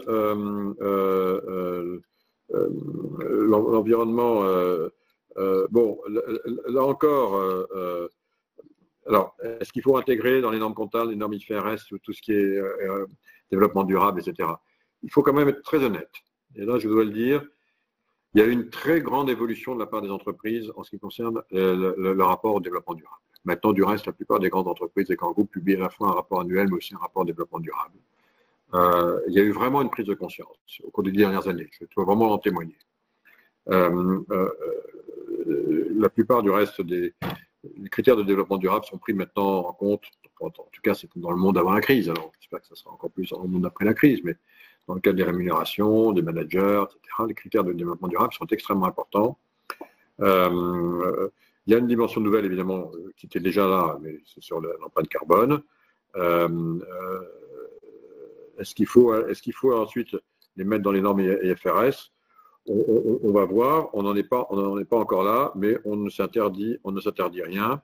En tout état de cause, ce qui est certain, c'est que je dois vous dire que d'abord, aujourd'hui, avec cette crise, je voudrais porter témoignage du fait que il y a un mot qui me revient maintenant et que je vis tous les jours, qui n'était peut-être pas aussi prégnant, notamment dans notre pays, mais pas que, c'est la solidarité. On avait vraiment le sentiment qu'on était dans une époque où l'individualisme devenait roi à tous les niveaux, et pas qu'en France. Et moi, voilà, je veux porter ce témoignage. J'ai accepté cette mission avec beaucoup d'enthousiasme, et je mesure parfaitement l'honneur qui m'est fait, la responsabilité aussi. Je le fais vraiment avec la solidarité chevillée au corps, mais je le vois. Je vois cette solidarité jouer aujourd'hui. D'abord, évidemment, avec tous nos concitoyens, hein, et les premiers d'entre eux, c'est les personnels de santé qui sont là, et puis tous ceux qui font fonctionner encore notre pays, qui est quasiment à l'arrêt, mais qui font fonctionner. On les voit tous les jours, on les applaudit à 8 heures du soir tous les jours, c'est légitime. Mais la solidarité, je le dis aussi, parce que je le vis, entre les pays européens. On n'est pas que en train de... Voilà, il y a de la solidarité, et notamment tout ce qu'on a fait, les outils qu'on a mis en place. Croyez-moi, je le voyais, avec tous les jours, j'ai mes évolutions de pic. Je dis, ben là, il va falloir qu'on essaie de voir si on peut donner un peu de matériel ici. Là, l'Espagne va manquer de ça, et la solidarité, elle fonctionne. Elle n'est peut-être pas visible, mais elle fonctionne. Mais aussi la solidarité au niveau des continents. Alors certains ont voulu peut-être un peu tirer le trait, utiliser, mais la solidarité entre la Chine et l'Europe et la Chine, la solidarité je pense qu'on ne sortira, j'en suis certain, on ne sortira de cette situation au niveau planétaire qu'en étant solidaires les uns les autres et pas opposés. Je dis ça parce que c'est un élément important. Quelques questions ensuite sur la mutualisation de la dette, etc., la flexibilité, les obligations. Je le dis, on n'en est pas encore là. Moi, je suis chacun doit être dans son rôle. Mon rôle à moi, c'est d'alerter, de dire exactement ce que je vois pour le besoin du tissu économique et social, évidemment, pour pouvoir passer cette crise et de le chiffrer. Je l'ai fait, je l'affine, j'ai une réflexion qui maintenant est assez nourrie, articulée.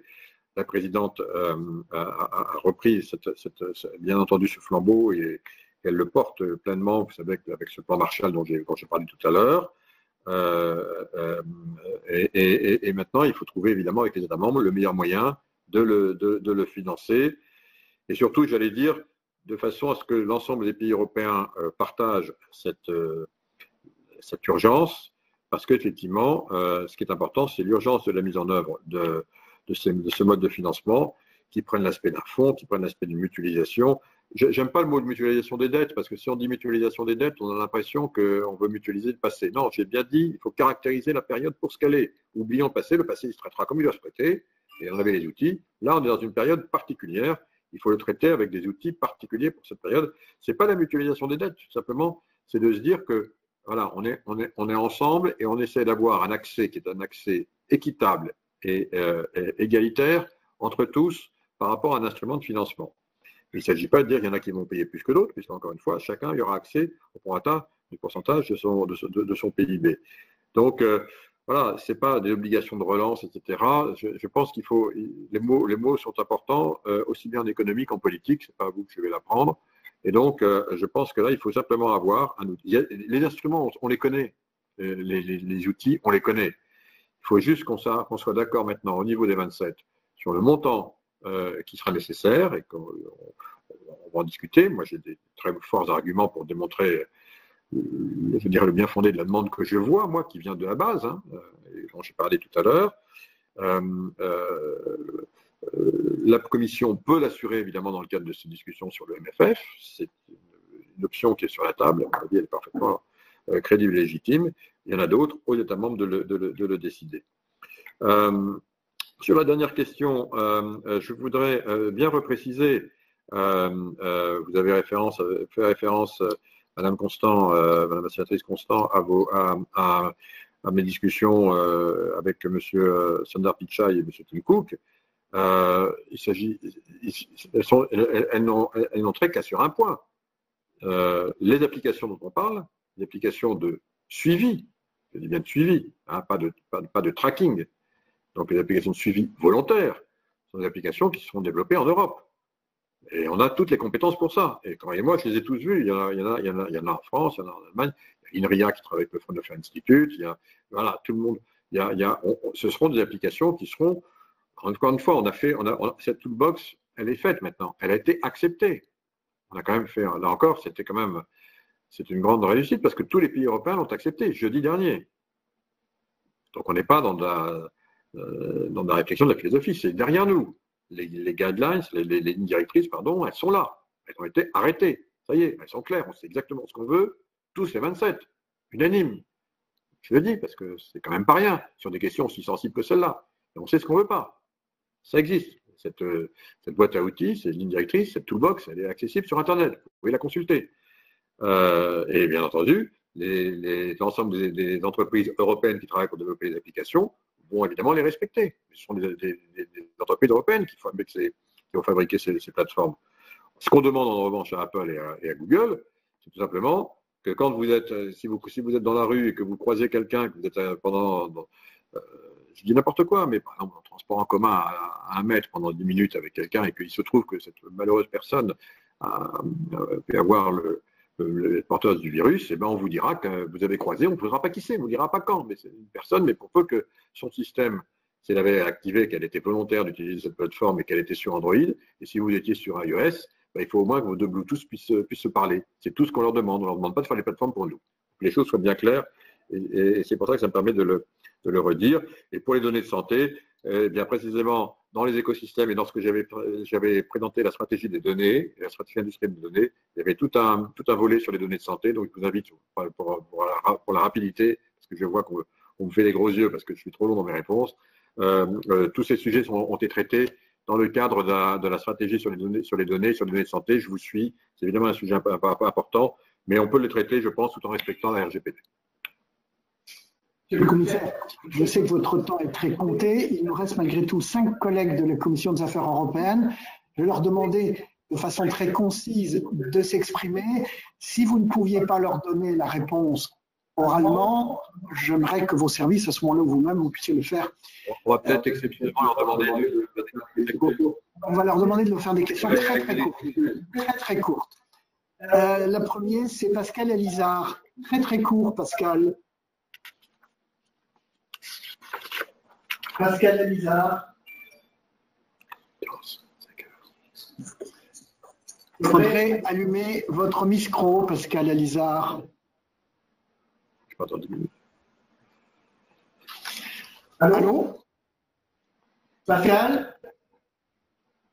Si Pascal Alizard n'est pas branché, je vais demander à Didier Marie. Didier Marie. Oui, merci, Président. Vous m'entendez? Oui, très bien. Parfait. Bah, écoutez, c'est un peu frustrant de ne pouvoir poser toutes les questions envisagées, mais je vais essayer d'être au plus bref. À la suite de la crise financière qui a mis à mal nos économies, la Chine, entre 2010 et 2019, a investi, semble-t-il, près de 145 milliards d'euros dans des domaines stratégiques comme les infrastructures, télécommunications, transport, énergie et autres. Comment éviter que la crise économique et financière qui va résulter de la crise sanitaire ne se traduise par une nouvelle offensive de ce pays et éventuellement de quelques autres qui pourraient être tentés de prendre le contrôle de nouvelles entreprises et d'infrastructures stratégiques? Première question. La seconde, vous avez dit, Monsieur le Commissaire, que nous sommes allés trop loin sur le chemin de la mondialisation. Question simple, réponse compliquée, comment relocaliser? La Commission européenne a considéré que la Chine était à la fois un partenaire et un rival systémique. Comment, sur le plan international, peser entre ce grand pays et les États-Unis pour que l'Europe fasse entendre sa voix? Enfin, Didier. C'est fini, d'accord. Merci, désolé. Olivier No, puis Mireille Jouve, et enfin Andrin Gattolin. Oui, merci, Monsieur le Commissaire, pour la précision de vos propos. Merci, Monsieur le Président. Vous avez abordé la question de la phase de post-globalisation. Et ma question concerne la politique de concurrence européenne. Est-ce que vous pensez qu'on peut avoir une politique de concurrence européenne qui reste principalement basée sur le prix final pour le consommateur? Et comment peut-on mieux lutter contre le dumping social et le dumping environnemental? Et comment voyez-vous la politique de concurrence européenne de demain? Je vous remercie. Merci. Est-ce que Pascal Elizard est revenu? Pascal, rallumez votre micro. Je ne l'entends pas. Mireille Jouve, puis André Gattolin. Oui, Monsieur le Président, vous m'entendez? Oui. Oui, Monsieur le Commissaire, bonjour. Ma question concerne l'agriculture qui est apparue après la santé comme le deuxième front essentiel dans la gestion de la crise du Covid-19. La question de l'indépendance alimentaire revient souvent dans les débats. Celle-ci pourrait être fragilisée si certaines de nos filières ne se remettaient pas de la crise sanitaire. La Commission européenne a pris un certain nombre de mesures de soutien au secteur agricole, mais l'approche du déconfinement en Europe va entraîner un déstockage important de produits, une perspective qui pourrait fragiliser les cours. Comment voyez-vous ce risque sur le marché européen et quelle réponse apporter à la nécessité de réguler l'écoulement des produits? Merci. Je vois qu'André Gattolin n'est plus en ligne. Je me permets de rappeler celle de M. Rapin, puisque nous n'arrivons pas à joindre M. Pascal Elizard. M. Rapin, sénateur des Hauts-de-France, demande si la crise actuelle ne va-t-elle pas réorienter les objectifs d'Horizon Europe en mettant l'accent en plus sur le sanitaire. Monsieur le commissaire, on n'arrive pas à joindre notre dernier collègue, Pascal Elizard, donc je vous invite à répondre à ces collègues. Merci pour vos questions. Je vais commencer par celle du sénateur Didier Marie. Donc, alors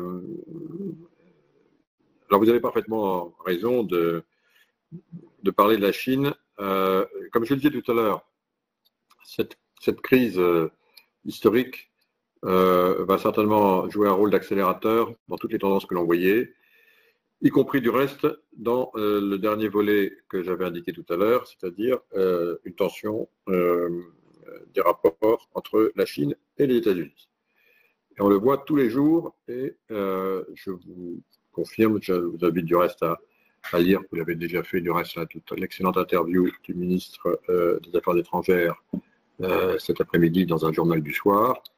Je partage à 100% son analyse et je pense que ça va devenir un enjeu absolument majeur des mois et années qui viennent, y compris sans doute un enjeu qui risque de s'inviter dans le cadre des élections américaines. Mais nous sortons du cadre de cette audition. Mais je voulais vous dire l'état d'esprit dans lequel je suis pour répondre à votre question et donc je partage à 100% la pertinence. Ça nous invite évidemment à nous poser la question, nous, Européens. Et j'en parle beaucoup avec mon collègue Joseph Borrell, avec qui je partage beaucoup de choses, je m'entends très bien avec lui. Vous savez que c'est le haut représentant. Je suis en charge de la défense, il est le représentant, donc on travaille beaucoup ensemble. Et donc, il y a trois aspects à votre réponse. Le premier, c'est évidemment, il faut maintenir ce qu'on appelle dans un jargon anglais, dont je n'arrive pas à trouver la bonne traduction française, c'est le level playing field. Level playing field, ça veut dire être à peu près équitable, avoir disons, des systèmes équitables pour avoir une bonne concurrence. Hein, en gros, entre les États. D'abord, ça peut être entre les États, entre nous, j'en ai parlé tout à l'heure, hein, pour qu'il n'y ait pas trop de disparité, pour qu'on maintienne bien le marché intérieur tel qu'il était auparavant, avant la crise, mais aussi entre les continents. Alors, quand on voit effectivement, parce que la question que vous posez, on peut la retourner aussi avec nos amis américains. Quand on voit effectivement que aux États-Unis, énormément d'argent. Je vous ai rappelé que 2200 milliards de dollars ont été votés en l'espace de quelques jours par le Congrès américain pour venir en soutien de partie très importante des entreprises américaines. Hein. On a vu par exemple que pour les 4 entreprises aériennes de transport aérien américain, c'est 22 ou 25 milliards de dollars qui sont venus en soutien immédiat de la part des autorités américaines. Donc là encore, il faut les Chinois font pareil. Donc c'est pour ça que j'insiste pour le fait que nous ayons nous aussi un montant qui soit à peu près comparable, tout simplement pour faire en sorte qu'il n'y ait pas de disparité, de concurrence aussi entre ceux qui vont bénéficier dans la crise de montants très substantiels sous prétexte légitime, je ne mets pas ça en cause, de les accompagner, et ceux qui n'en bénéficieraient pas. Parce que dans ce cas-là, on créerait évidemment un affaiblissement majeur de notre industrie qui pourrait devenir l'objet de prédateurs, et comme vous l'indiquez, M. Marie, dans votre question en filigrane. Donc c'est quelque chose auquel je suis extrêmement attentif. Et c'est la raison pour laquelle je me bats pour qu'on puisse redonner, évidemment, même de façon temporaire. Bon, vous me connaissez depuis longtemps au Sénat. Je crois que je n'ai jamais été suspect d'être un ardent défenseur des nationalisations. Eh bien, voyez-vous, là, je vous dis que dans cette période-là, si des entreprises ont besoin d'intervention de l'État, il faudra le faire.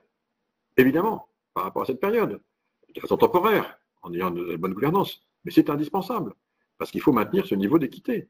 Et puis en sortir le moment venu, évidemment, et avec la bonne gouvernance qui va bien. C'est l'un des instruments qui peut être mis en œuvre, évidemment, si on sent que des entreprises stratégiques sont en fragilité par rapport à des actes prédateurs. Et puis il y a tout un tas d'autres instruments sur lesquels on travaille avec mon collègue Phil Hogan pour veiller, interdire les prises de participation ou les prises de contrôle d'entreprises qui elles-mêmes sont déjà directement ou indirectement, et plutôt directement, avec des capitales d'entreprises d'État, et on pense notamment aux entreprises chinoises. Donc on est extrêmement attentif à ça. On a des instruments.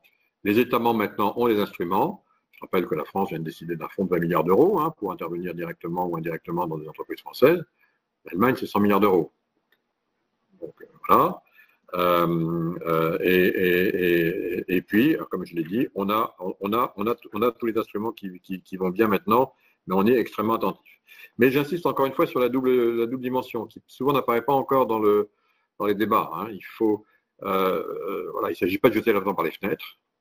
Bon, cet argent, on ne l'a pas. C'est de l'argent qu'on va emprunter, donc qui par définition engage notre avenir et celui de nos enfants. Ne l'oublions jamais.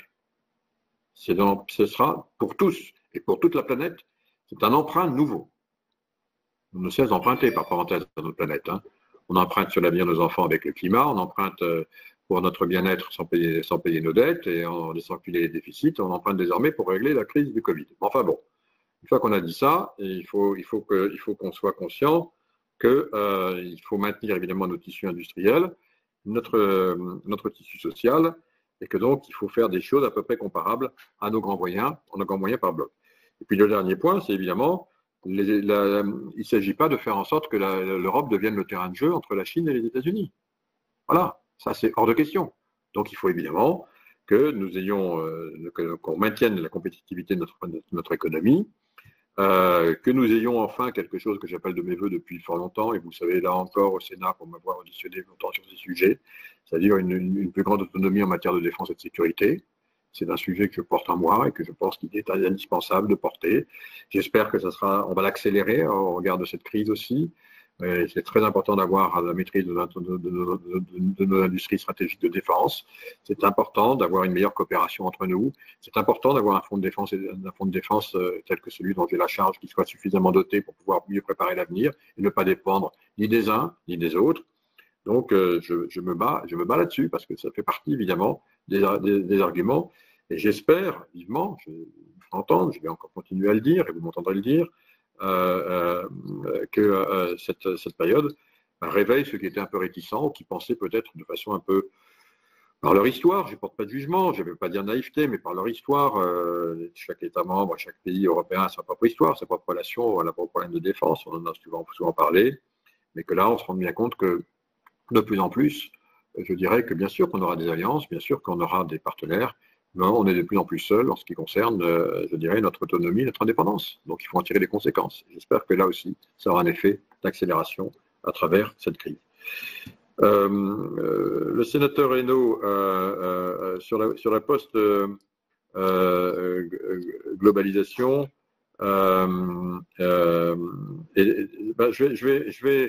et sur la politique de concurrence, je vous invite, oui, je n'avais pas attendu, je ne dirais pas que ça m'a fait que des amis, mais enfin, je n'avais pas attendu pour dire haut et fort lorsque j'ai présenté la politique industrielle de l'Union européenne, pour dire que jusqu'à présent, la politique de concurrence s'était vue un peu trop pour dire que le seul but, c'était de faire en sorte que le consommateur ait les prix toujours les plus bas, et que désormais, moi, je présentais une politique industrielle qui devait faire en sorte que la vraie politique de concurrence était celle qui permettait aux entreprises de revenir au centre du jeu. C'était avant la crise, ça l'est encore plus vrai aujourd'hui.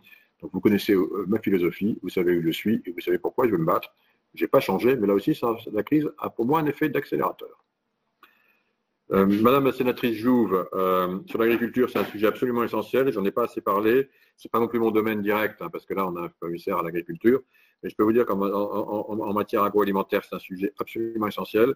Vous avez raison, c'est un sujet qu'on regarde là aussi, comment l'aider. Je pense en particulier à un sujet particulier dont on ne parle pas beaucoup, mais j'en ai beaucoup parce que je suis dans mon portefeuille, en revanche, les industries agroalimentaires, et on en parlait il n'y a pas plus tard qu'hier, avec tout l'écosystème des industries agroalimentaires.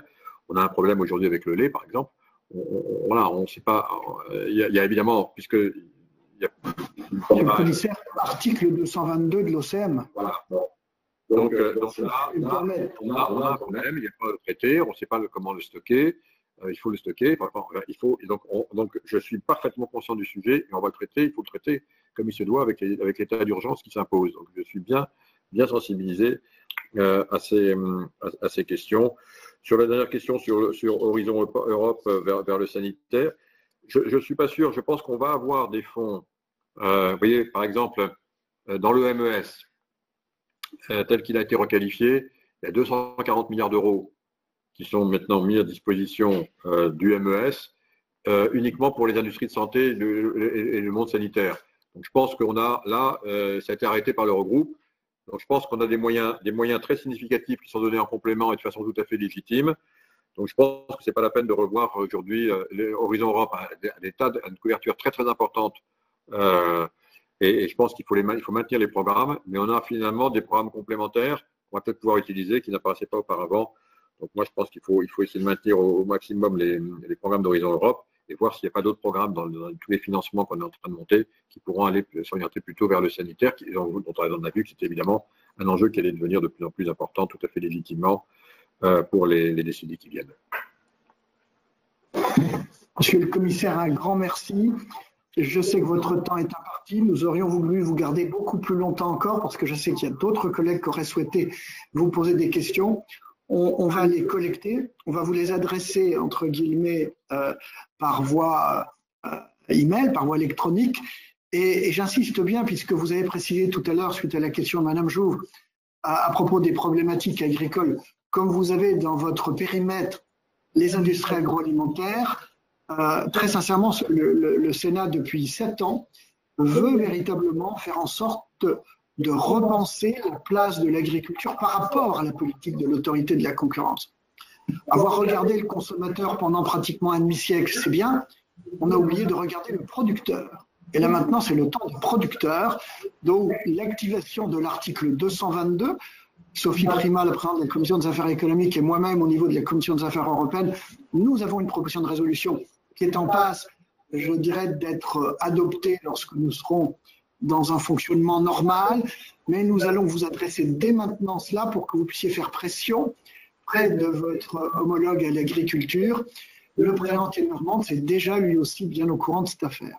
Merci à nouveau. Merci, monsieur le commissaire. Merci, madame la présidente.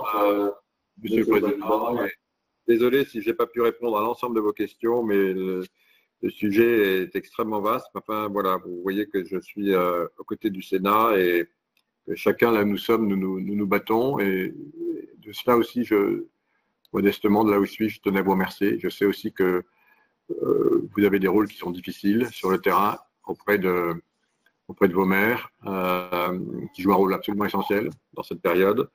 qui vont jouer un rôle encore plus important dans la période de déconfinement, puisqu'ils vont avoir la charge de vérifier que les choses se passent correctement. Et donc, merci pour le rôle que vous jouez pour notre pays. Et moi, j'essaye de jouer le mien pour nous tous et pour vous en particulier, de là où je suis désormais. Je serai toujours à votre disposition. Merci, monsieur le commissaire. Merci. Merci beaucoup. Merci infiniment. À bientôt. C'était l'audition du commissaire européen au marché intérieur Thierry Breton. Il a présenté aux sénateurs le plan d'urgence de la zone euro qui s'élève à 500 milliards d'euros. Mais des questions subsistent encore sur l'orientation de ces investissements. On sait qu'Emmanuel Macron, le président français, privilégie la piste des secteurs stratégiques européens à préserver d'éventuelles absorptions de groupes chinois ou américains. Les sénateurs dans cette audition ont beaucoup insisté sur l'importance de l'égalité d'accès des pays européens à ces aides financières, que ce soit l'Allemagne ou la Grèce. Voilà, c'est la fin de cette émission. Merci de l'avoir suivi. Vous pouvez revoir toutes les auditions du Sénat sur cette crise du coronavirus sur notre site internet publicsénat.fr. Je vous souhaite une très belle journée sur Public Sénat.